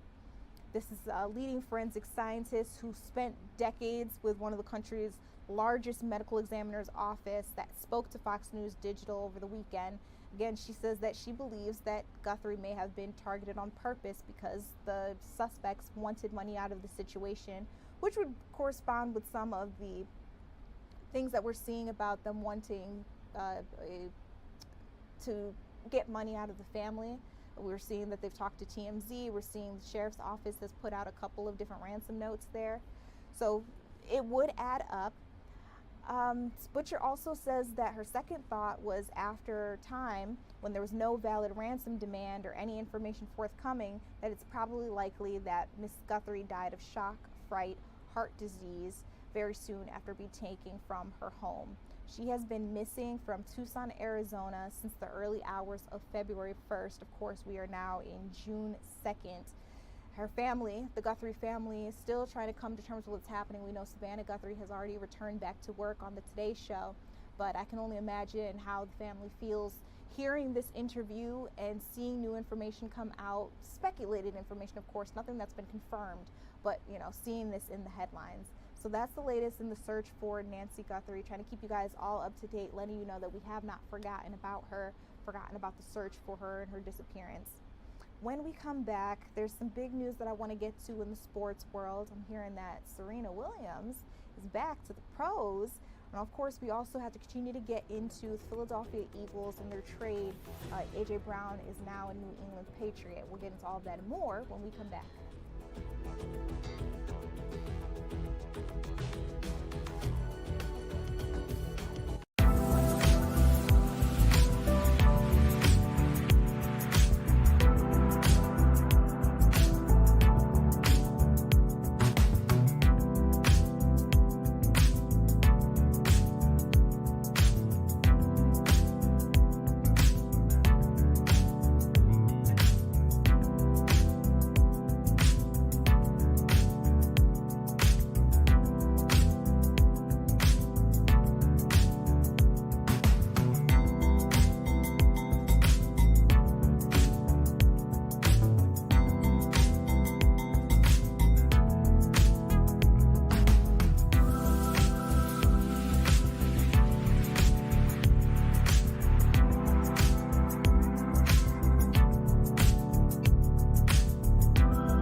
Welcome back to Philadelphia Live. I've got some great news. If you are a tennis fan, I'm hearing that Serena Williams is back as a professional athlete. She's 44 years old. She spent about 4 years away from the sport, but she says she is back and hoping to be better than ever. Again, she's returning to professional tennis.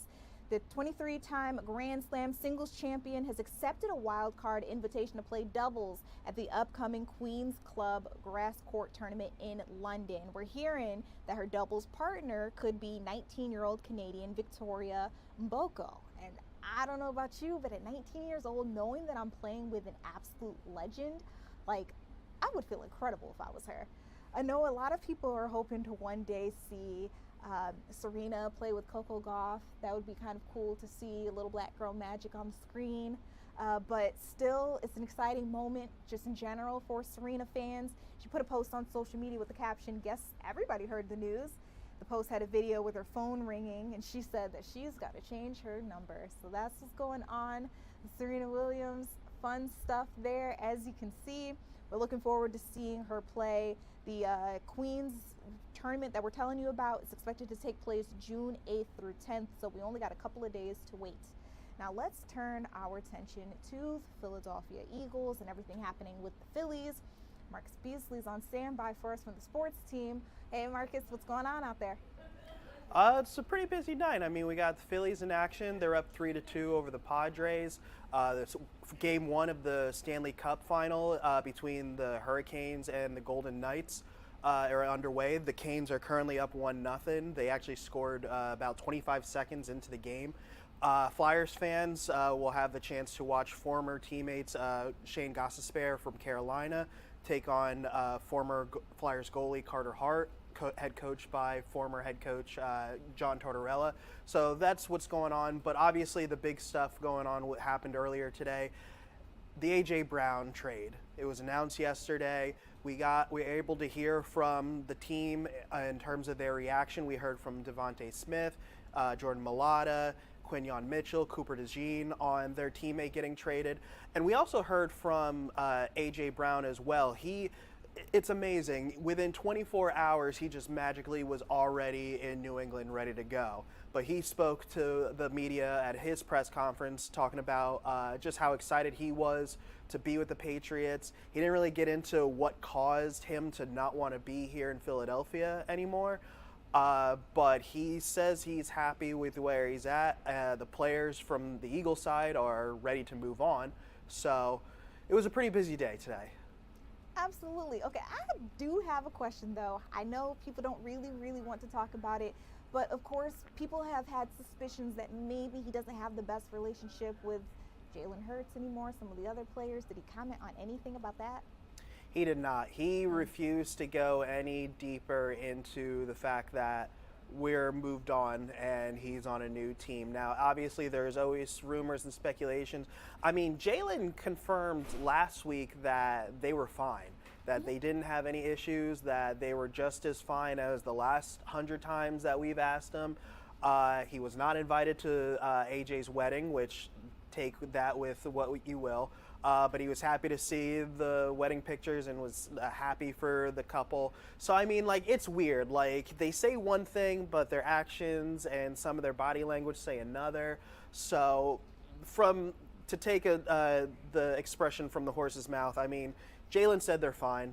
So, I will take that as they're fine. They moved on to whatever beef that they had. So, I mean, everyone's got their opinion on that. They sure do. And, I mean, speaking of people saying things and doing another, I have my own theory about what's going on with Philadelphia Eagles fans, but you let me know because this is actually, you're Mark, you've been here, so you probably know them better. But when I hear fans say that they don't really care about this A.J. Brown trade, that if he didn't want to be here, then good riddance, go off, whatever. But he was a really good player at one point in time for us, got the Super Bowl. So I just wonder, is this like when you got a bad breakup and you're just trying to, I didn't care about them, or do fans really feel this way? What do you think? The problem is with the whole fiasco is that it just went on so long.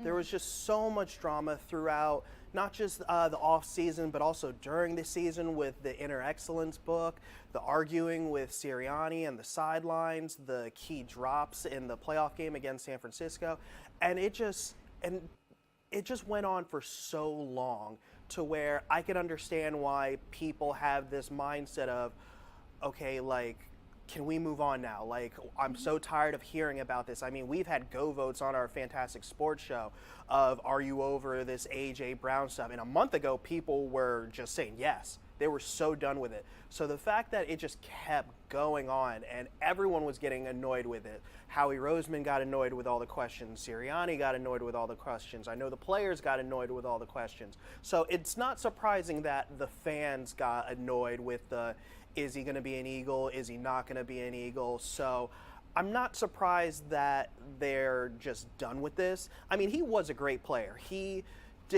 had 4 straight years, or all 4 of his seasons with the Eagles, he had over 1,000 yards receiving.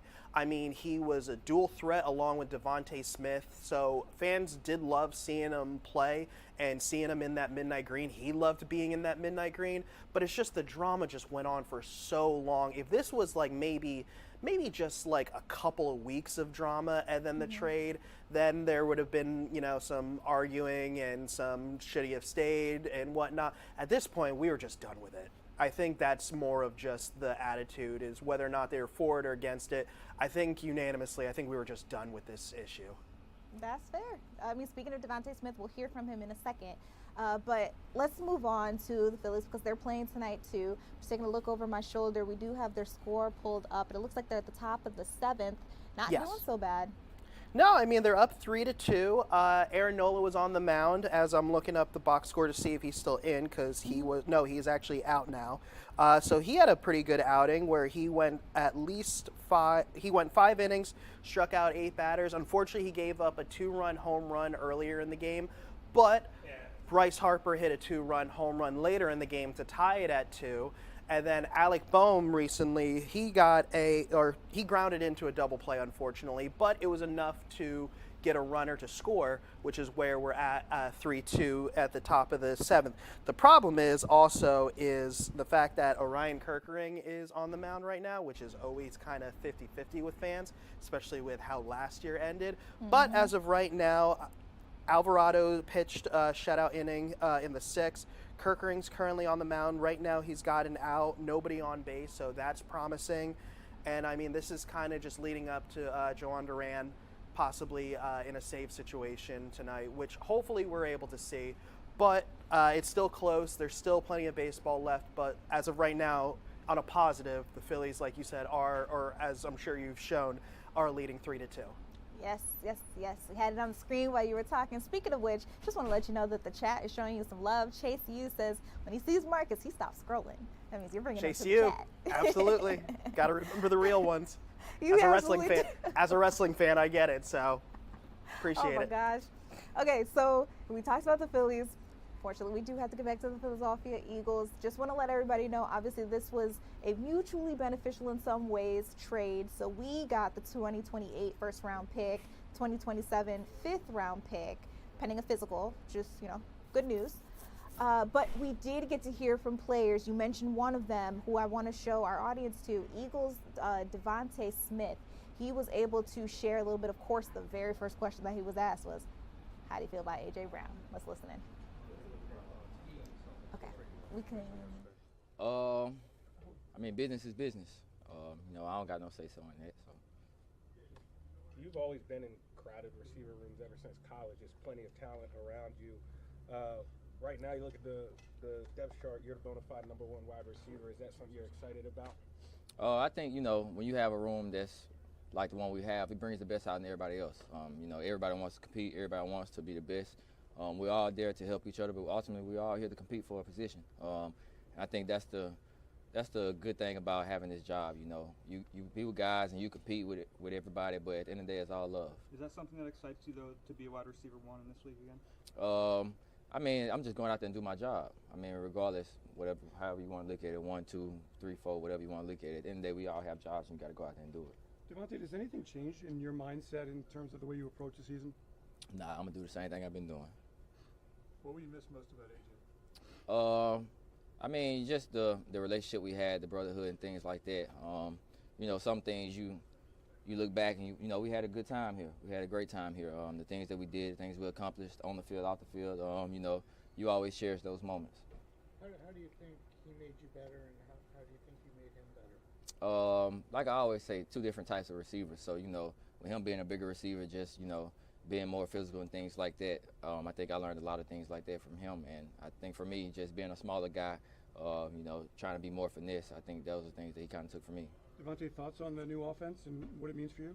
I think it's going good. You know, we're all still trying to learn. We're still, you know, installing.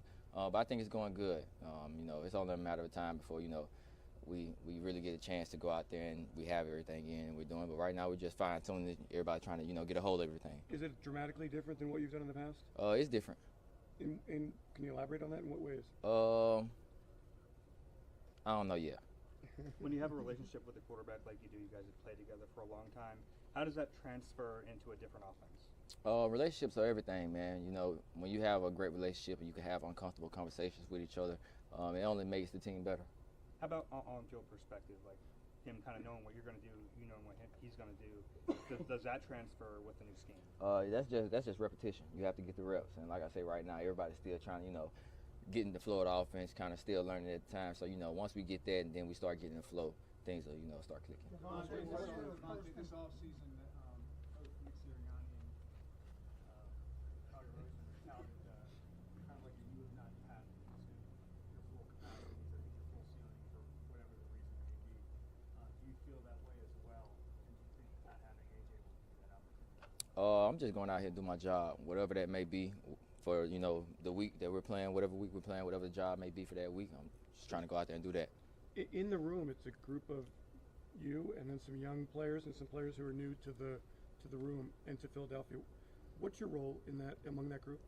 I wouldn't say we're that young. A lot of guys that's played a lot of football and things like that. So I think at the end of the day, all of us, you know, can kind of help each other with our different experiences and things like that. Are you glad that the trade happened yesterday? Now that it can finally be in the it's been talking about for a while now. That don't have nothing to do with me. What's the next step for your game?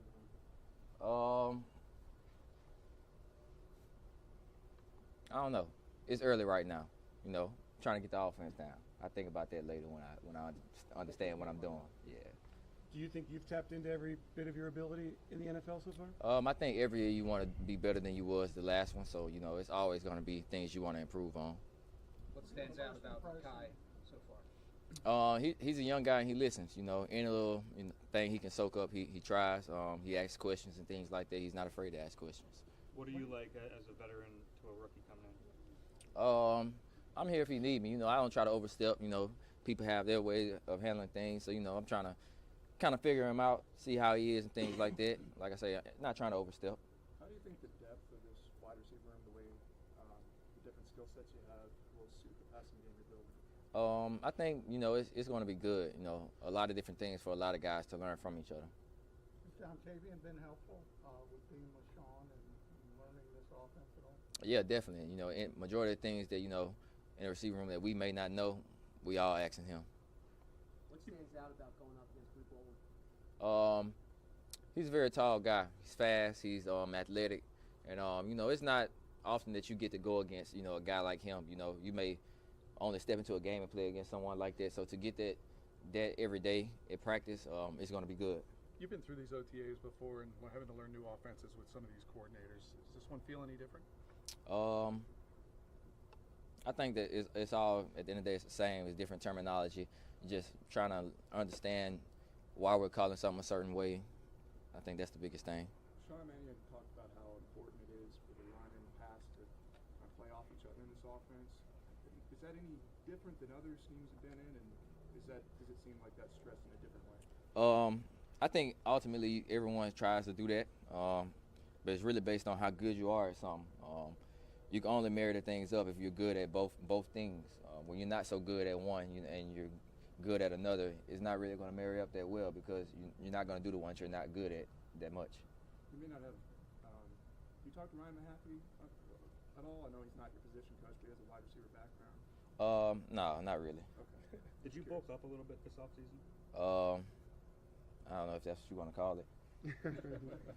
Was it priority for you to get stronger or to change your body at all? Nah, I guess being a dad kind of helps with that. Devontae, how have you seen Jalen approach things? Again, coordinating with obviously AJ Vaughn as well. Just this kind of new about this. Same way he approaches everything. Attention to detail, holding guys accountable. Leading the right way, showing everybody what the standard is. You talked about relationships earlier, and particularly with him. How has your relationship continued to grow with him, and how is that continuing to grow this offseason? It's been great, man. I've been knowing Jalen since high school, so it's only getting better. Two guys, think we both fairly know each other well to know, how to approach each other in certain things and things like that, and to be able to just have that understanding that when things not going right, we're going to look at each other first. All right, so you guys are listening in there as Devontae gave us the update on everything that's going on with Philadelphia Eagles. Talked a little bit to the A.J. Brown trade, but as you heard him say, that really has nothing to do with me. He didn't really want to answer the questions that were being asked. But we got the latest there on what he's thinking will happen with the season to come. Everybody's looking forward to seeing how the Eagles play this year, hoping that, maybe we'll make it all the way to the end. Now, remember that tonight is election night in New Jersey. We've got a couple of different races that we're keeping our eyes on. I want to bring up the results for you as we are seeing the votes come and pour in. They're counting those ballots as quickly as they can. We're taking a look at the race for the U.S. Senate. Of course, this is the Republican race because Democrat Cory Booker ran unopposed. That means he had no one going up against him. He will be the Democratic nominee. We're looking to see who will be the Republican. Looks like Justin Murphy so far is in first place with 30,000 votes. That's about 33.8% of the vote. So we're going to keep our eyes on that one. That again is for the Senate seat. But we're also keeping our eyes on a couple of House seats. There are two districts specifically that we here at Fox 29 are keeping our eyes on. That's District 2 and District 3. So in District 2, the Democratic race looks like Zach Moloch is in the front running spot. He's got about 9,000 votes. Meanwhile, Tim Alexander is behind him with about 6,000. But the Associated Press is only saying about 50% of votes have been counted. So we'll keep our eyes on that one as well. And then for District 3, it looks like in this Republican race, Michael P. McGuire seems to be in the lead by quite a lot. Now, granted, I think 36 or 38% of the votes have been counted. 36% of the votes have been counted so far. Again, he's in the lead with about 6,000 of them. Jason Cullen is behind him with about 2,700. So we're keeping our eyes on what's happening out there and also looking at some of our other races. One in particular that I was interested in is District 7. Thomas Keene Jr. is, of course, the Republican who holds that seat, but he hasn't been in Congress for about 3 months now. And his team, they say that he's on like a medical leave. He says that medical leave will end soon, and he's promising his voters that continue to believe in me. I will be right back. Don't worry about it. President Donald Trump actually endorsed him last night.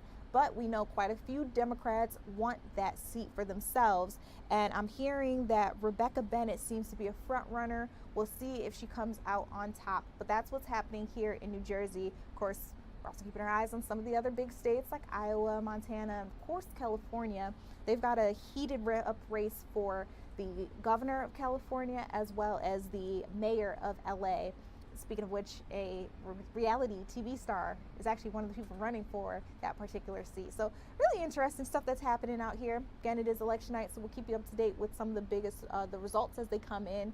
There are also election night parties that we may be able to dip into throughout the evening. But still ahead, we've got some trending news to talk to you all about. Want to know what Philly's talking about? We'll be chatting with Jake Leonard, also giving you guys our question of the night. Remember, we want you to weigh in every single time. This is a live, interactive news conversation. This is Philadelphia Live. We'll be right back.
Welcome back to Philadelphia Live. I'm Judea Murray. I brought up Jake Leonard to see what's trending out there. This is a segment we call What's Philly Talking About. So, Jake, lay it on me. Okay, so first, do you want to do poll or trending first? Up to you. Let's actually put a pin in it. We'll do our poll first. Okay. All right.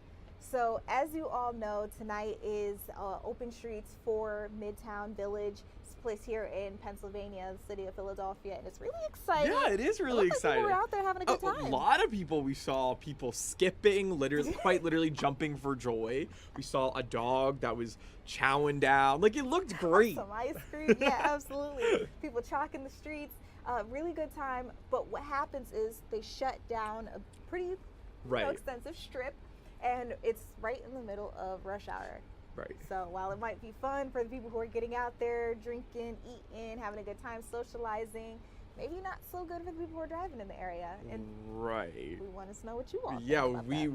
were curious what you, the people, those who aren't at work, think. And so we ran a poll, fox29.com/go vote. Yes, always under the Fox Local tab. So we're asking, Open Streets Midtown, is it a fun outing or nightmare for commuters? Right now, 50-50. I don't know that this has happened before this late in the show. Yes. You guys really, wow. I'm shocked, actually. Yes. Genuinely. Yeah, so I guess, there's people on both sides. Maybe there's some people like us who obviously were not commuting during this time, so it's doesn't really affect us. Yeah, so they're just like, it's fun, whatever. And I imagine the people that are saying it's a nightmare are the ones who are, leaving work smack in the middle of that, might have to be completely rerouted because of this. But I don't know, I think it looks fun, and I can understand why it would be annoying if people didn't know it was happening. They were caught off guard. But, I imagine some people had heads up and they knew to reroute themselves. So I don't know. I feel like I think it's fun. I just hope that people were prepared. But going forward, like we said, it's every Tuesday for this month. So 4 to 9 p.m. Make sure you get on out there. If you like something to do, or you're looking for something after work. Yes. Good time. And also, if you're a commuter, keep in mind that this will be going on. Avoid again. those streets. All right. So now, let's talk about some trending news. Okay, so I feel like I have been on a pop star kick with my trending topics. Taylor Swift. Who you got for us today? This is a really good one. Dua Lipa. Unproblematic in my opinion. She just got married. Oh, yes, so she posted this on her Instagram earlier today, a picture of her and her now husband, Callum Turner. Super simple caption. She just posted the date, May 31st, 2026. So they got married. Yes, she does look so happy. They got married on Sunday. She's wearing that big hat, a traditional white outfit, but it's not a normal wedding dress. He's wearing a nice black suit. I heard that this was, kind of their courthouse only. I think it was 8 family and friends were in attendance. That's really intimate. Yes, and then over the summer they're gonna have a big celebration somewhere in Europe. Dua's always on vacation, like that's the meme. She's always somewhere else. Where in the world is Dua Lipa? Yeah, so I think it'll be super fun. But I just feel like this is a really cute couple. I actually really like this look. And, I respect the whole, I was actually talking about this with somebody I literally just met at the Roots picnic. We were walking to the picnic together, and we were talking about people who decide that they want a courthouse wedding, something small. They don't want to do the whole pomp and circumstance, not because they don't care about their wedding, but actually because they care very much so about it. They want to keep some money in their pockets and start their lives together, like without debt. Without those crazy decision makings that you have to do. You've heard of bridezillas? They don't want to go through that, so they just do something simple like a courthouse wedding. And I like the concept. Yeah, so do I. And I feel like this is a couple that would do that. Have you heard the story of how they met? No, I actually didn't even know she had a partner. Yeah, so Callum Turner, he's been around for a while, but he's up and coming in a lot of ways. He was in a great movie. I want to say this past fall. It was produced by A24. It was called Eternity. It was with Miles Teller. It was great. And he's in there's rumors that he's going to be the next Bond. Yes, but I digress. So the story of how they met, apparently they have like similar social circles. Everyone was like, you guys have to meet each other, you have to meet each other. And they kind of just kept on missing each other. And then I think they ran into each other. Like they briefly met at a party, but you know, like nothing really happened. And then they ran into each other in a more casual setting. And one of them was reading a book. And the other one was like, oh my gosh, I'm reading that same book. And they were like, oh, what chapter are you on? And I think Dua Lipa was like, oh, I'm on chapter whatever. And Callum Turner was like, oh my God, me too. So I guess we're on the same page. This is like, you couldn't write better. No, I material know. than this. I wonder if this is actually true or this is just what they tell people. Yes. You know, some couples, they start making up their stories. That's adorable. I think it's really cute. So good for them. You know, I feel like they're celebrities that kind of keep to themselves. So I'm kind of surprised that she even like did this post, but she must be in the honeymoon phase. So No, good for that's them. I'm adorable. very happy for And them. I love the concept too, just real quick. I love the concept of friends, like who are already in relationships or Yes. married friends, setting up their single friends. Why don't we do Yes, that I know, anymore? please. And that's, I know. yeah, let's start that back up. Yeah, come on. Jake, thank you so much for bringing Of us course, what of we're course. talking about, but also running through our question with us. Remember, you guys can still vote in it. That's on our Go Vote. That's on our website. We've got the link up for you. It's also available on our social media platforms. Go vote and let us know what you think about Open Streets. All right, remember, it is election night. When we come back, we'll be checking in, seeing maybe we can get you out to an election night party, or just bring you more of those results and some of the biggest stories of the day that you're asking for in our comment section when we come back.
All right, welcome back to Philadelphia Live right here on Fox 29. We got some big news to bring you on out to. My name is Judea Murray. Let's get right into it. We had a viewer in our TikTok live stream chat ask us, what do we know about this Atlantic City shooting? Don't worry, I got the latest for you. So 2 police officers, just in case you hadn't heard about this, 2 police officers were shot. We're hearing that they were issuing a search warrant at this time and the suspect opened fire. The suspect has been killed, but those 2 officers were rushed to the hospital. We've gotten some new information in a press release that I want to share with you all. This is coming from the authorities who were able to tell us that this incident happened at 3 p.m., but they continued to search the 100 block of North Florida Avenue, looking for more information that they could find, details, clues about what took place here. Can tell you that, again, 2 officers were hit during that shooting. They were rushed to AtlantiCare Regional Medical Center. One of those officers sustained some life-threatening injuries. The other officer sustained, they say, non-life-threatening. So, of course, we're expecting that one officer to make a full recovery. We're still keeping our eyes on the other officer. They have not identified either of these officers, though. They say the safety and well-being of the community are their top priorities. So they are saying that there is no active or ongoing threat to the public. Remember, I told you that the suspect in this case, they're saying, has been killed. So a lot of law enforcement, police officers, they were out in that area. You'll have a live update on everything that we know so far from our Jennifer Lee. She's at the scene as we speak, gathering information for you guys. Again, at 10 o'clock, you'll get that live update from her right here on Fox 29. I also want to let you know that we have an update that I just saw from our newsroom about that 14-year-old boy, the one who's missing out in Wildwood, New Jersey, the Wildwood area in Cape May. Real quick, on their Facebook page, they were able to pull up a little update. This actually may be the wrong one, but they say that they have suspended officially their search for the 14-year-old boy. They haven't addressed or told us his name just yet. They say despite tireless efforts, that missing swimmer has still not been located, so the search and rescue recovery efforts will continue into tomorrow, which is June 3rd.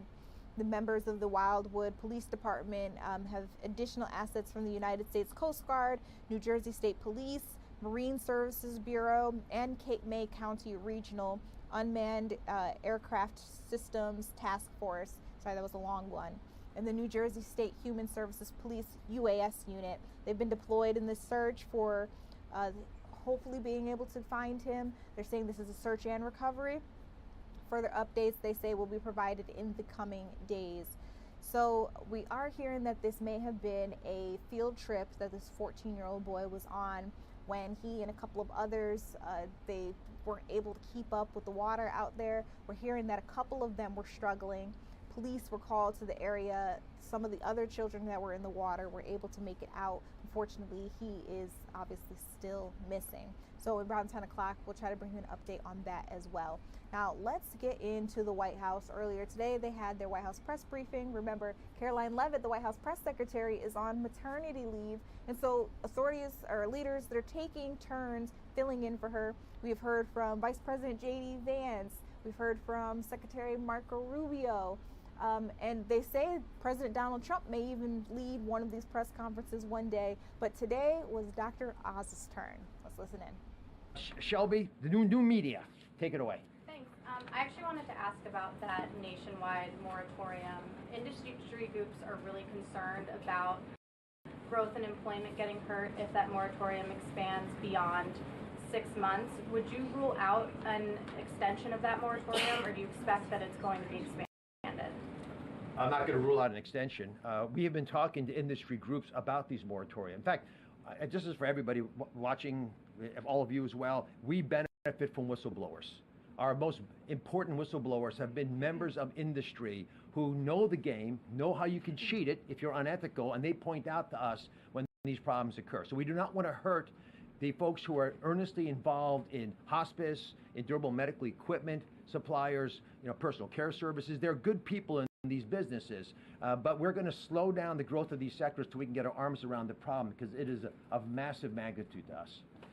Let me go to, let's go over here. Go ahead. Dr. Oz, thank you so much. Kara Castronova from Lindell TV with 2 important questions that the American people voted for and care deeply about. Many Americans fear a future administration could reinstate COVID-era vaccine mandates through Medicare and Medicaid funding. Would you support and create reforms to prevent that from happening again? What can you do during your remaining time at CMS to ensure Americans are never forced to choose between their jobs and a forced vaccination? Well, the president talked about this a bit on Friday with an executive order that desires to provide states with better science to be able to make educated decisions. It is an embarrassment that during COVID we allowed ideology and fear to dictate healthcare policy. Many clinicians at the time couldn't understand where these ideas were coming from. It certainly soured the American people on the trust that their government had historically had in regard to recommending public policy efforts. The president argues, and he's right, and Secretary Kennedy strongly believes we need gold standard science. We need that science to be able to help families make better decisions for themselves and state governments, because these are state-driven issues usually, especially mandates, to make those decisions more wisely. If we can do this in the right way, it will be very empowering, because who loves children the most? Their parents. No matter what we might say, they're the ones who need to have the information. They should have the ability to make the wisest choices for their kids, not based in fear, but based in science. Stephen. One more nursing home stuff, Roz, if you don't mind. Let me go Just an one at a important time. If you ask multiple questions, I'm only going to answer one anyway, so we'll come back. I promise. I talk quickly. Go ahead. Dr. Oz, thank you. And I actually have two, but we'll see what you like. I'll answer one. Pick one. Well, the first is on most favored nations, the policy. I was hoping that you could explain why the administration thinks it's important to pass legislation codifying these deals. Is the fear that a future president might walk away, and what you make of the congressional pushback? And also on my tragedy derived from Kratom, President Trump has expressed interest. Can you describe the debate within the administration on that? Let me answer the first one, because there's not a big debate on the second one. The reality around the most favored nation drug pricing is the president has dealt with the entire problem for this administration. But these contracts expire after this administration is done. So like so many things the president's trying to do, he's trying to set it up for the next administration so that they don't have to fight the same battle. Now, it's going to be difficult for pharmaceutical companies to pull back. But we still believe it makes sense for Congress to codify what we've been able to achieve, because it's been so helpful. Think about the $600 billion of saving to the average American over the next 10 years. It's just a massive number that they voluntarily sort of gave back because the president went after them and said, you got to deal with this problem. And by the way, when we knocked on the door of these pharmaceutical company leaders, you know what they said? We knew one day you'd come for us. They weren't surprised. They knew that this couldn't continue. So the president wants Congress, which I know has a lot on its plate, but there are ongoing discussions around the great health care plan. Just last week, the Workforce Committee pushed something out that is going to be on PBM reform, pharmacy benefits management companies, so the middlemen that often are involved between the insurance companies and the pharmaceutical companies. So there's other parts of the legislation moving forward. But just to remind you, the great health care plan is codifying most favored nation drug pricing so it lasts for decades into the future, as we believe it should. This is all forward-looking, doesn't hurt these companies today, just make sure America's protected in the future. We want plain English insurance policies so you can actually understand the document that you're being given. We want transparency, so when you go to a hospital, to a doctor's office, that you actually know what you're getting. Guys, as a doctor, when I prescribe something for you, I often don't know what it's going to cost you to pick up what I just told you to get. These are things that are fixable, and the pharmacy benefits is another part of this. Let's go to, I'm going back, Daily Wire, Mary. Thank you, Dr. Oz. Right There you over go. here. Thank you. My colleague Luke Rosiak just reported, and he's done a lot on this. His investigations into Medicaid fraud and home health have repeatedly brought him to foreign-born healthcare operators. Is CMS tracking what percentage of home health recipients are refugees or foreign-born, and why are foreigners using these programs at such higher rates than for Americans? Well, we are tracking illegal immigrants taking advantage of all health care plans. We've already recouped, or we've actually told California they owe us $2 billion. We've got half of it back already.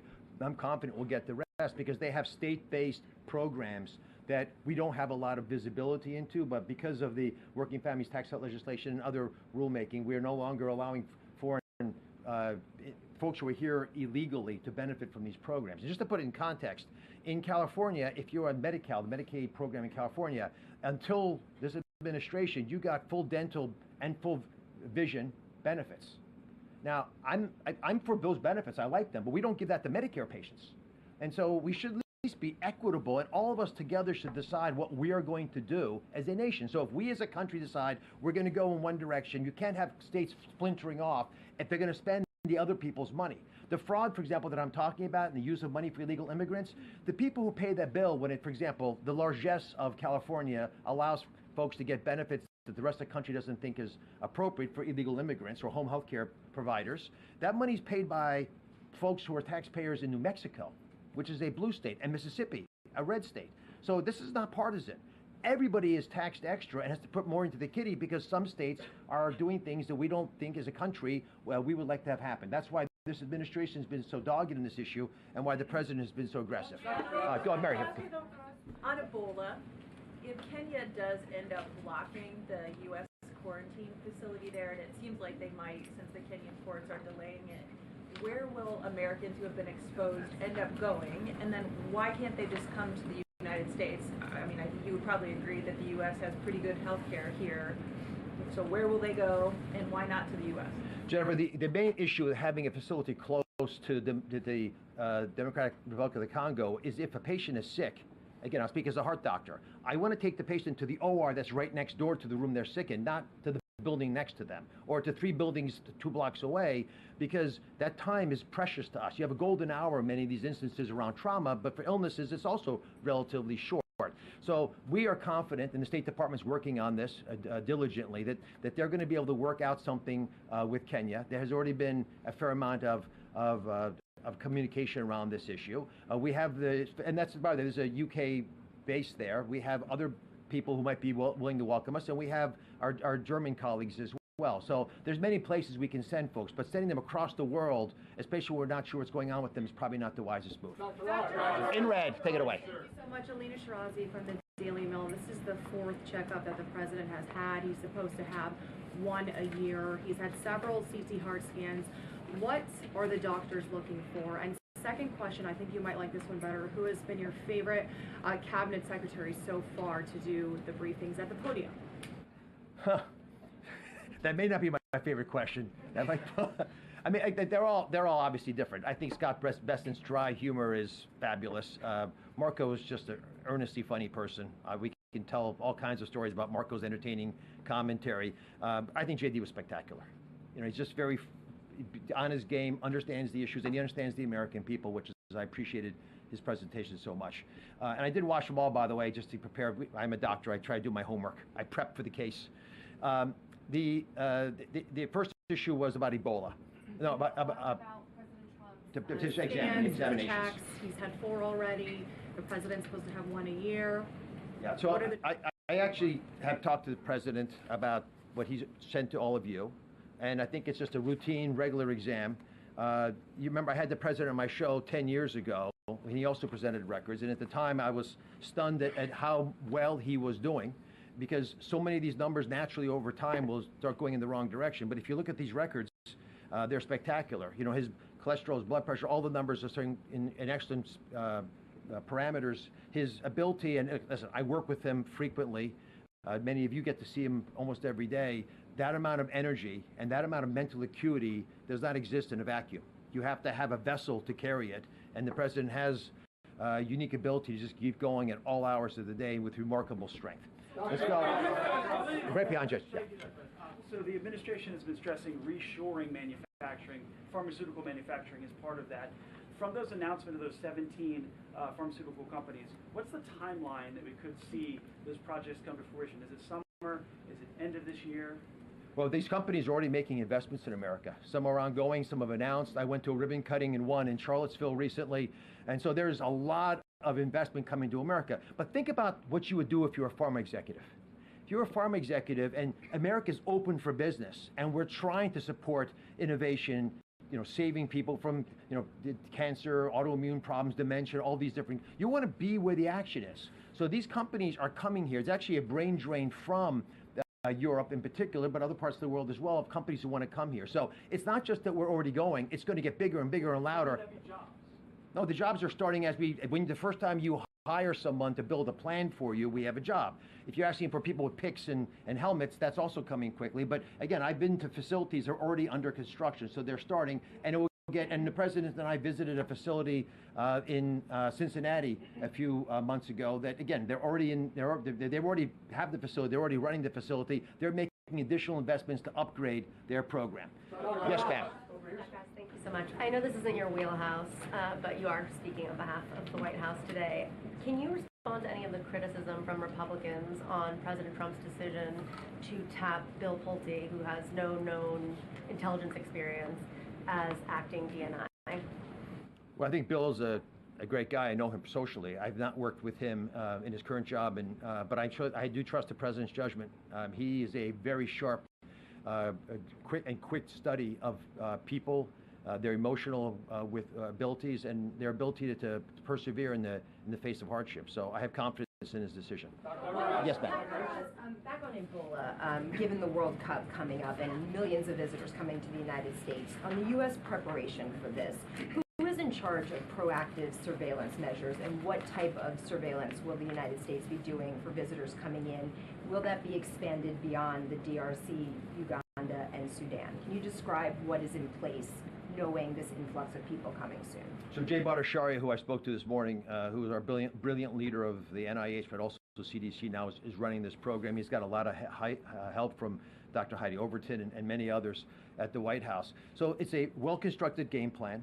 They aggressively got into, and they're funding now, a lot of the treatments that are being offered in the DRC and the Kenya facilities, just an extra way for us to take folks who are Americans who need help. But we have very purposefully put up testing tools and mechanisms at the major airports that people will be traveling through. I have great confidence in Jay's ability. He's a brilliant scientist and knows a lot about viruses. He wrote one of the most important papers really describing the true reality of what was happening during COVID early in the pandemic. It got him in the hot water because it was not convenient to hear it, but he's a brave man who will make the right decisions and be transparent about them. In pink. Just back to the question about bill penalty. Congressional statute says any appointee for the position of the Director of National Intelligence shall have extensive national security expertise. What extensive national security expertise does he have? Ma'am, you're asking me a question that's out of my lane. I'm so focused on making sure Americans are healthy that I have not been looking at what other agencies. MAH, go ahead. Yellow tie, go. Thank you, sir. Thank you. All right. Okay. That was fun. Dr. Oz, just now you said that it should be surprising to people that personal care service attendant is now by twofold the most common job in California and the most common job in New York. The U.S. healthcare industry has been growing rapidly, 7 to 8% annually. It's an estimated $5.3 trillion in growth. Healthcare accounts for about 18% of GDP. Why should people be surprised that in two of the most populous states in the country, a healthcare-related job like that would be a common job when it is, again, one of the fastest growing and continuously growing industries in the U.S.? I mean, what's going on here? Like, The primary difference between paying for a hernia operation and paying someone to be a personal care service is the reason it's concerning to us. If you're having a hernia operation, you have a scar. So I know you got something, and you have a doctor who is licensed, and you had it done in a facility that's also credentialed and has been inspected. When you get personal care services, it's an unlicensed person in an unmonitored setting promising they did something. That's a lot of handshakes and finger crossing and hoping that it worked out okay. This is a problem that has been growing for years. It's just gotten now to a crisis mode. It is just difficult to imagine that it's twice as many jobs as anything else. It's not that healthcare jobs aren't important, of course they are. But if we put guardrails around these programs, we'll allow them to thrive. I'm here because I love Medicaid. The president has already said he loves and cherishes Medicaid and Medicare. Medicaid in particular is the ultimate payer of last resort. We cannot allow these programs to be defrauded into a turmoil that they cannot pull up from. And so if we love these programs, will make the difficult decisions. Let me pivot from that just to describe what came out yesterday, which is the work requirement rule that our agency, and Dan Brillman and Capri Snap did a fantastic job writing this, dealt with a lot of states, but as you know, in the Working Families Tax Cut legislation, which I believe saved Medicaid. And the reason I say that is our actuarials told us we would be spending $5.4 trillion more dollars for this program over the next decade if we didn't deal with some of the legalized money laundering that was siphoning money out of the program. Part of the reason that this is so attractive to states is they could take money in ways that it was not designed to be used, paying people along the way so they didn't have to pay for it themselves. I get it, I understand why the governors did it, but it didn't align the president with the governors. With that law, we also had a work requirement rule. Now what was that? Work requirement was based on concepts that date back from when Bill Clinton was president, with the temporary assistance for needy families. When the Democratic administration said the fraud is getting so bad, the abuse so big in these programs, we need to clean them up. We need to get people to try to work. It's a path to prosperity. I believe, I hope you share this belief, that we're put on this earth with agency to change our future, change the country's future, to make the planet a better place. We're put here to make a difference. But if you're sitting at home, which is true for the millions of people who are able-bodied on Medicaid, on average, you're spending 6.1 hours watching television or just hanging around. That's not why you're here. So as a path to prosperity, Congress very wisely said, let's get you back into the workforce. Let's require you to get free health care coverage, to be able to work for 20 hours a week, or volunteer to make up the difference if you haven't worked 20 hours, or get an education, just participate. And so that rule came out. It's a, I think, beautifully written effort to try to define for our nation what your part of the puzzle is. Because if you are going to get something that of value from the American people, there should be some obligation, if you're able to. If you're not able to, if you're disabled, if you're, and one of the categories that are well defined in general, not able to work, it's different. But if you can work, you should get up and work again, because that's historically how it always was. In 1965 rather, when Medicaid was created, that was the deal. There were 11 million people in the program. We perverted that. All right, so we're listening into Dr. Oz as he led this White House press briefing the way he chose to. Of course, as I mentioned, because Caroline Leavitt is on maternity leave, we're going to see different leaders come in and out hosting in her place. Again, they have said that it's possible that President Donald Trump could host a White House press briefing himself one of these days. So we'll keep our eyes out for everything that's going on. Now, from Washington, D.C., I want to take you back out to California, where we are monitoring, they're saying, an active bomb threat, also an active crisis negotiation moment. Now, this reporter that has this live shot for us is a little ways away from the actual crime scene itself, but actually every now and again you can see the wind blow the crime scene tape that reporter is standing in front of. KBFX was able to get us this live picture that you're seeing there. Again, we know crisis negotiations continuing are going on in downtown Bakersfield in California. They are saying that there was a bomb threat at a Chase Bank. Police say a man barricaded himself inside that bank with several other people. We don't know exactly how many, but several other people. They say that they were called in to investigate that bomb threat, and it's an active hostage situation. They say the man has apparently a bomb strapped to his chest. Again, they're saying he had barricaded himself with a couple of other people, and they are trying their hardest right now. Crisis negotiations teams are trying to get that person to come out, or at least let the hostages go. That is the latest that we have on what's happening in California. Meanwhile, I want to bring you back out a little closer to home to Newark, New Jersey. We mentioned Delaney Hall at the beginning of this live stream. You're taking a live look at protesters who are back out there on the scene, because earlier today, Mayor Ras Baraka from Newark actually said that he was lifting the curfew because free speech. He's designating free speech zones where protesters can still gather and share their peace of mind, what they want to say. So that that curfew was lifted at 9 p.m. As you can see, it is now 9:26, and they are out there.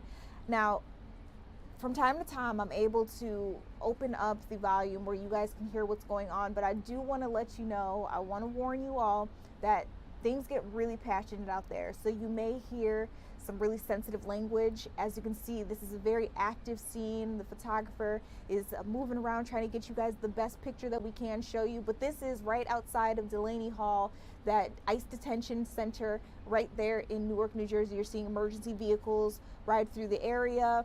You're seeing those protesters behind a barricade and police in the streets, literally in the streets. It looks like they're actually moving one of those barricades. Let's see if we can turn up the volume just a little bit, just so I can see if I can hear what's going on here. All right, the protesters are moving. They are active.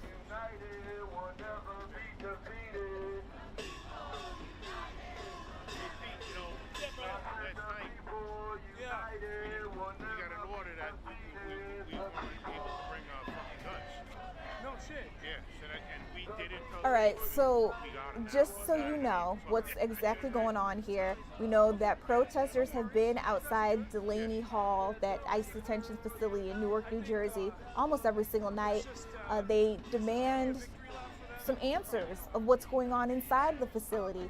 So we do know that they are claiming that some of the detainees inside are on hunger strikes. They're not eating, they're starving themselves. They also say that they're not receiving proper medical care. We heard earlier Mayor Ras Baraka say that there's at least been one case of someone who suffered a miscarriage and they were not treated medically. We're also hearing from the opposite side, the other side, that say that these claims aren't true. They're actually saying that they believe these detainees are actually receiving pretty wonderful care. It was Markwayne Mullen who actually said that, well, first he said if these people were starving themselves, that was a personal decision that had nothing to do with the officials there. But he also went on to say that there's a convenience store that they have access to. If they are given commissary, they're able to spend it there. And so he says, again, if they're starving themselves, these are his words, that it's up to them.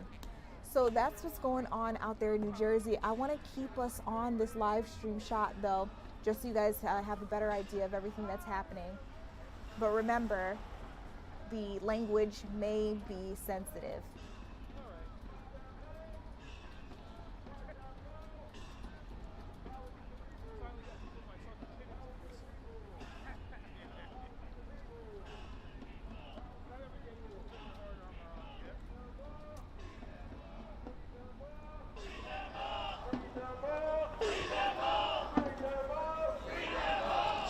Tomorrow's gonna be now. I don't know if you want us to hold something. No, you guys are good. This is fine. I think it's going to be wild. Wild? That's my opinion. Because they look at the, everyone got demoralized last night. Come back for a record. Maybe. We'll see. What is it, Wednesday? We'll see. We'll see. It's midweek, so who knows?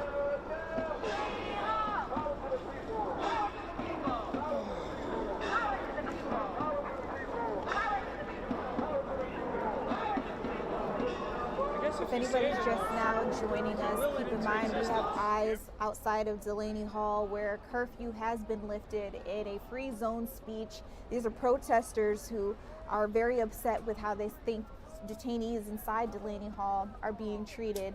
They want their voices to be heard. They want the facility to shut down. And Mayor Ras Baraka actually has echoed some of the things that they're saying. So today, he said that, and publicly, he said he disagreed with the tactics that New Jersey State Police have used after being ordered by New Jersey's governor, Mikey Sherrill, to secure the scene outside of Delaney Hall. He actually described the agency as a sword and said that people would be cut if they're used. And so during a press conference earlier today, he said that he hoped for the facility to be shut down. That would give them time to investigate, try to make sure that everything is up to code, that the detainees are safe there, at least, safe enough. Granted, yes, they are in custody, but he's saying that they should at least have their basic rights, their basic human rights honored here in the U.S. And so he said if he and other leaders were not given access to Delaney Hall, he would be moving forward with a lawsuit that he's already issued against this group that runs this particular facility. They're called GEO Group.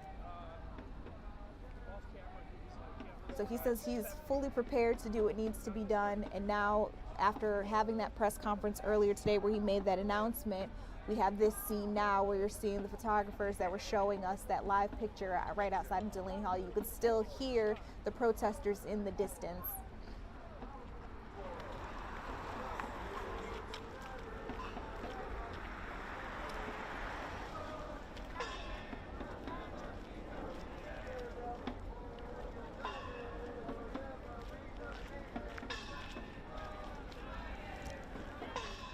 What's up, killer? You riding your motorcycle or what? Oh, yeah. Let's go, baby. We have no chance. Yeah. He's a good dude, man. He's always like the most stylishly dressed guy at these horrific things.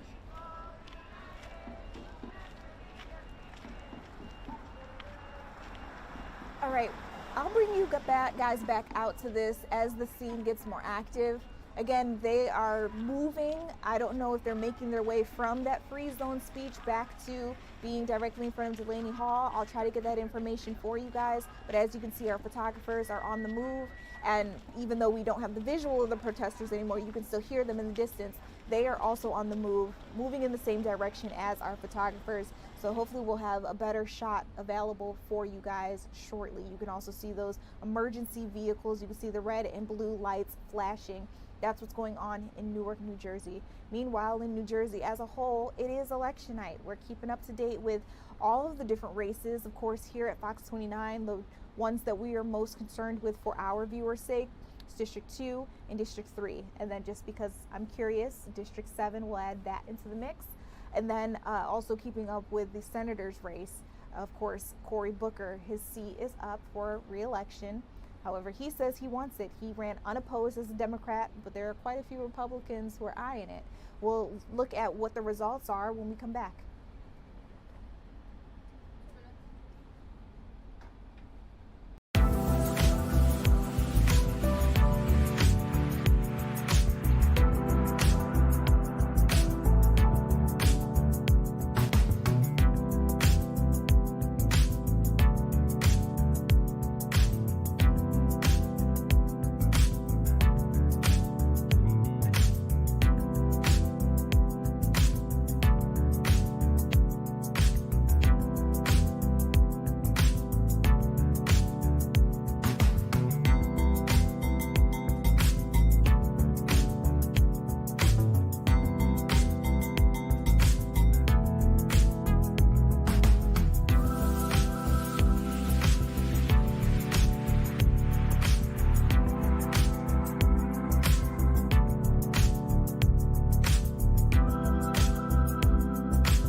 Welcome back to Philadelphia Live. We'll bring you back out to the Newark, New Jersey scene at Delaney Hall in just a little while. But remember, it is election night for the state of New Jersey. We've got quite a few races that we've been keeping our eyes on. So Senator Cory Booker's seat is up for re-election. He's a Democrat who's running unopposed. He says he wants to stay in his seat, but there are 4 Republicans vying for it. As you can see, Justin Murphy is still in first place.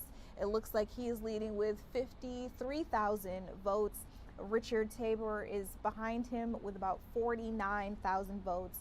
The AP believes about 58% of those votes have been counted, so we still have some ways to go. But that's what happened with the Senate race. Let's get over to the House. Of course, there are quite a few races that we're keeping our eyes on. The District 2 race and the District 3 race, to be specific. District 2 Democrats are running, and it looks like Zach Molak actually pulled out with the win. 12,000 votes. Even though 68% of the votes had been counted according to the Associated Press, they are confident and able to say that they're calling this race as of 9:28 p.m., so not too long ago. That's District 2. Let's keep our eyes on District 3.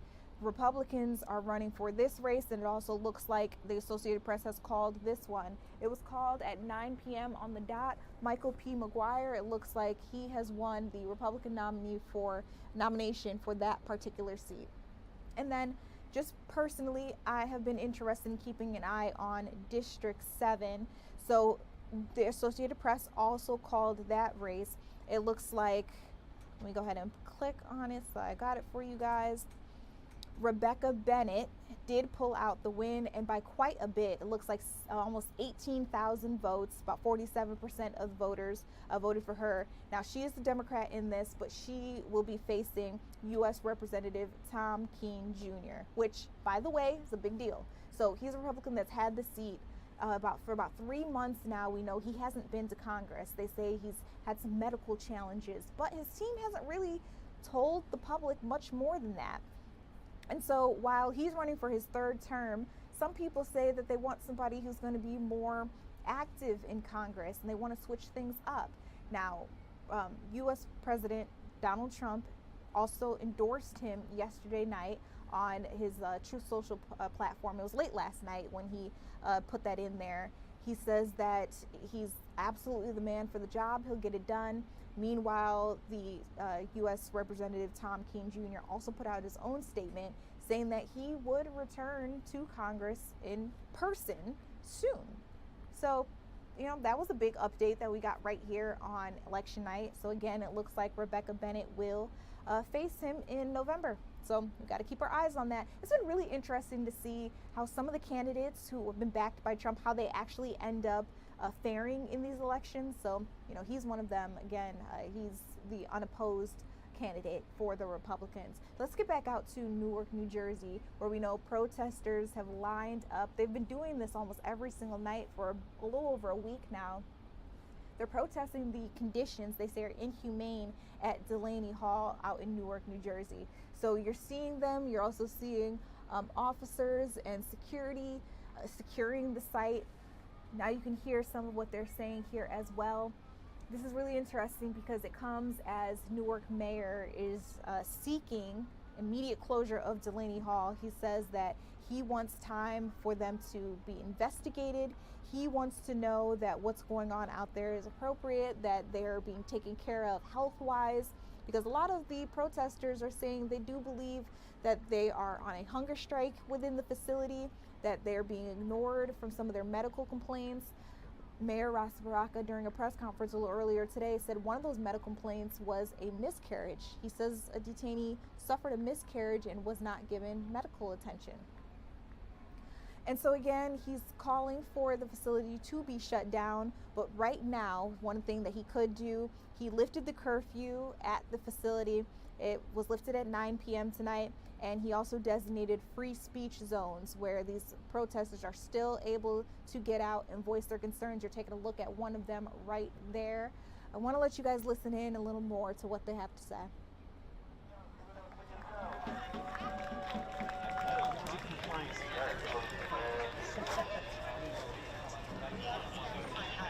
Yeah, because it's active, you know, cars coming out, we don't want you to have to buy it. Yeah. It's gonna be like this.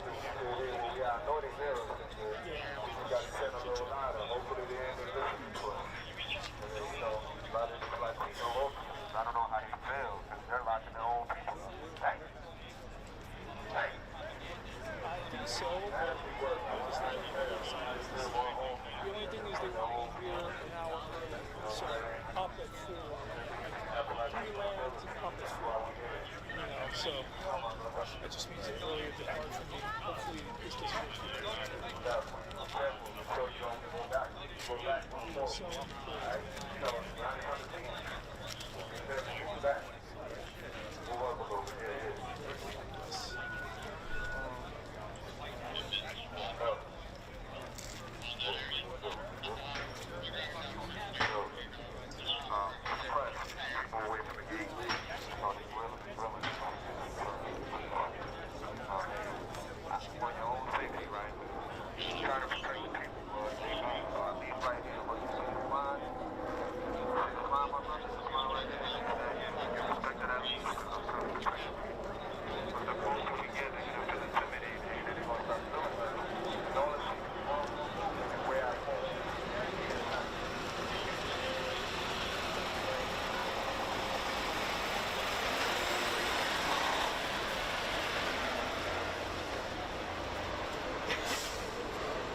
Hey, whoa! Whoa! Great point. Great point.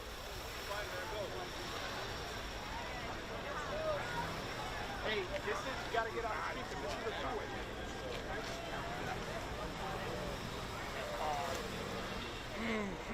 All right, for those of you who are just now joining us here on Fox 29 Philadelphia, I'm Judea Murray. We are taking a live look out in Newark, New Jersey at Delaney Hall, where protesters are gathered. They're voicing their concerns. They've been doing this for a couple of nights now. A lot of the concerns are surrounding the conditions within the Delaney Hall, the detention ICE facility itself. Some protesters are saying they do believe the detainees are not receiving basic human rights, basic human care.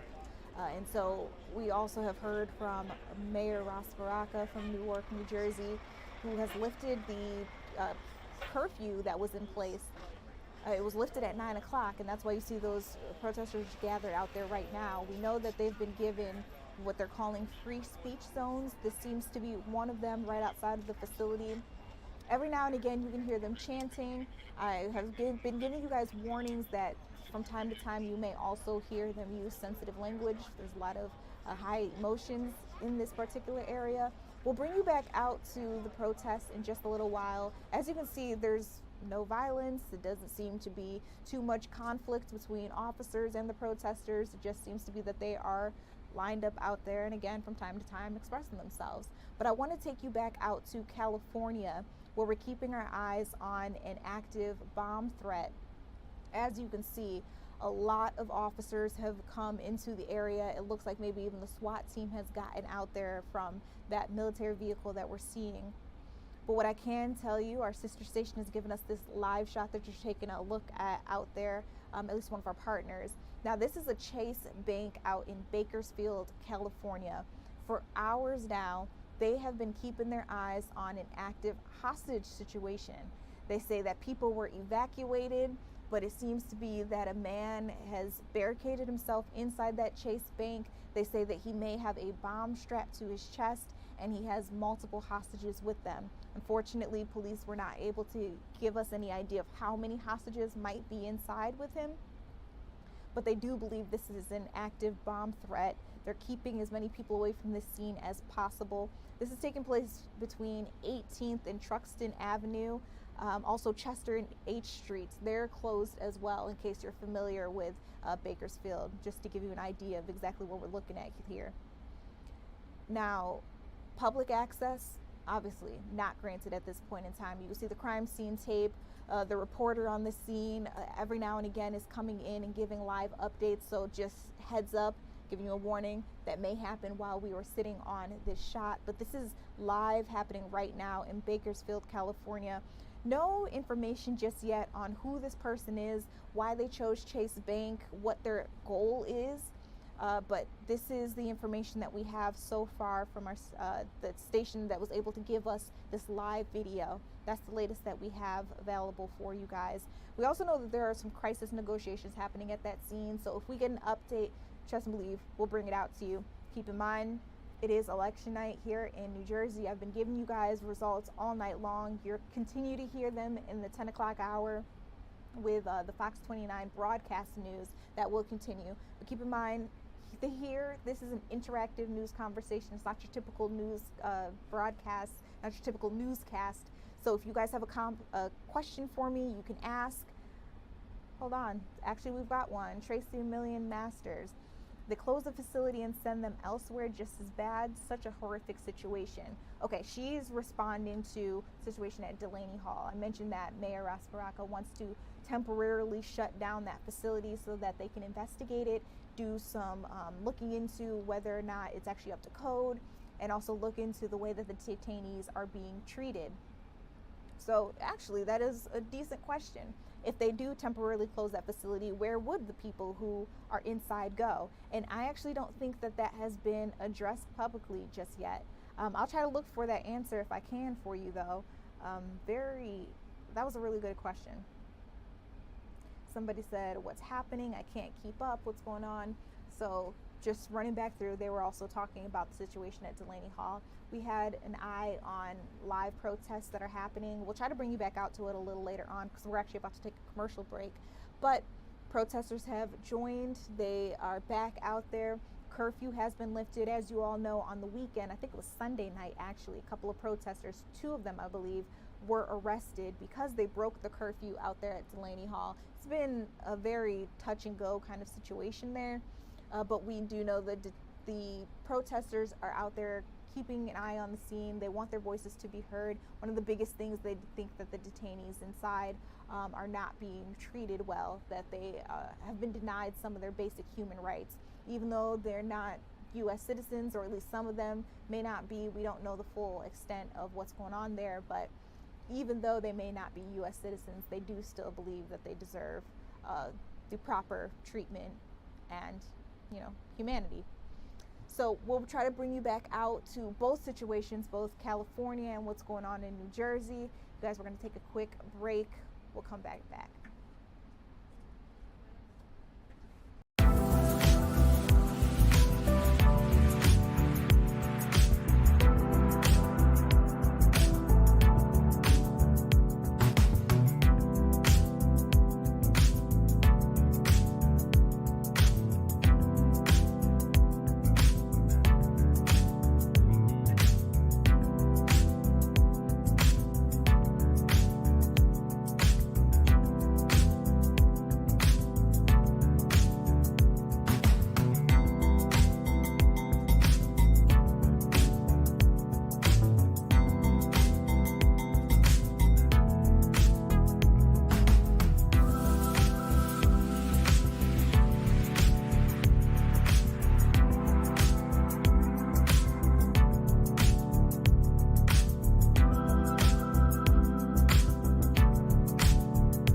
Welcome back to Philadelphia Live. I'm Judea Murray. It is election night in New Jersey, and we've been keeping up with all of the results for you all. One race, as we know, has not been called just yet. It's the Republican seat or race for Cory Booker's seat. Of course, he's a Democrat. He ran unopposed for the U.S. Senate, but it looks like the Republicans are still going at it. So let's see. It looks like 63% of the votes have been counted. Justin Murphy seems to still be holding strong to that first position. So we're talking about 59,000 votes or so. And then Richard Tabor is not far behind him, 54,000 votes that he has pulled in for himself. So honestly, it's anybody's game, I guess you could say. We'll continue to watch, see if the Associated Press calls it for either one of them, but whoever wins tonight will be the Republican nominee. They will have to face Cory Booker in November. And the big question is New Jersey ready for a different senator? Are we going to keep going with Cory Booker? It's up in the air. Also want to remind you all that we are keeping tabs on 2 big situations. One is taking place in Newark, New Jersey. There is an active protest outside of Delaney Hall. We've been talking to you guys about this for like a little over a week now. We know that there have been multiple protests. We've seen violent situations in some of these protests that we've been able to show you guys. We've seen flashbangs. We've seen pepper spray. We know even a senator was pepper sprayed. Andy Kim, he talked about it.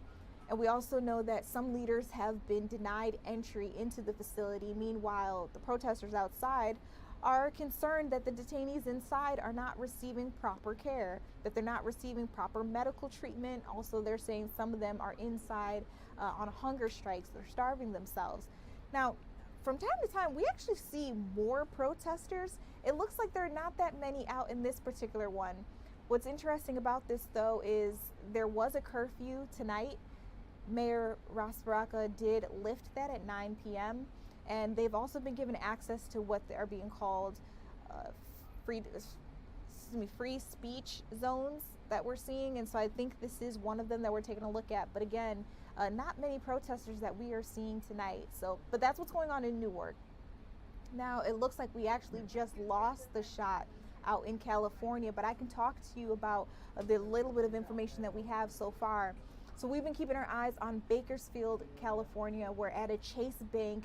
A man, they're saying, barricaded himself inside. They believe that he has a bomb strapped to his chest and that it is an active hostage situation. So they are telling us that even though they're not telling us exactly how many hostages may be with him, they are saying a number of community members are inside that bank. We also know that area has been evacuated. We were seeing law enforcement flood the streets. I believe toward the end of the time that we had with them, we were seeing it looked like a SWAT vehicle on site and SWAT members coming out. Now again, this is an active bomb threat that we are learning more and more about, and it's a scene that started at about 1 p.m. Southern California time. So again, this is a Chase Bank that we're keeping our eyes on. They say that man has barricaded himself inside with multiple hostages. Some community members were able to escape.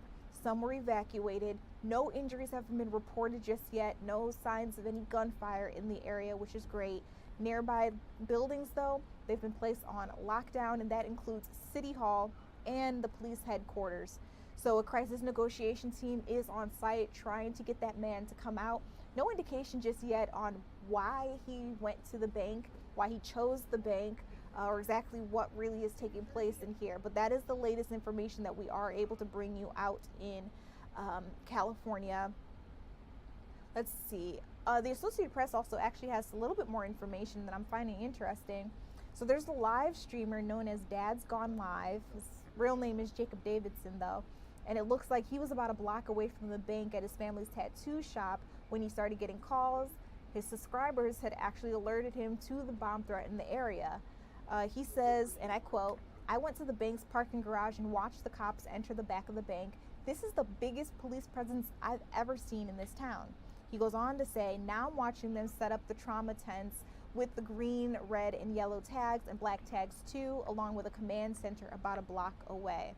Law enforcement agencies, they usually set up those trauma tents, which are color-coded to help people sort out the severity of injuries. Again, we are all hearing, though, that no one has been injured. But they say they set these up just in case of an emergency, then people will know where to go. So that is the latest that we have there. Again, it is election night here in New Jersey. We brought you guys the latest in the District 2 race, District 3 race, even the District 7 race. Tom Keene Jr., his seat, of course, is up for re-election. He's been out of Congress for about 3 months now, so it's been interesting seeing, do people still want him? Are they empathetic with the medical situation that he's been undergoing for the last couple of months, or do they want someone new? And so we've been waiting to see the Democrat that would face him, and I do believe it's going to be Rebecca Bennett in that particular situation. But we haven't seen just yet which Republican would face Cory Booker for his seat in the Senate. That's going to be something that you're going to continue to watch on in Fox 29 Philadelphia. The news broadcast continues right after this. So if you're watching us right here on the Fox Local app, the free Fox Local app, don't go anywhere. The news continues in about 2 minutes.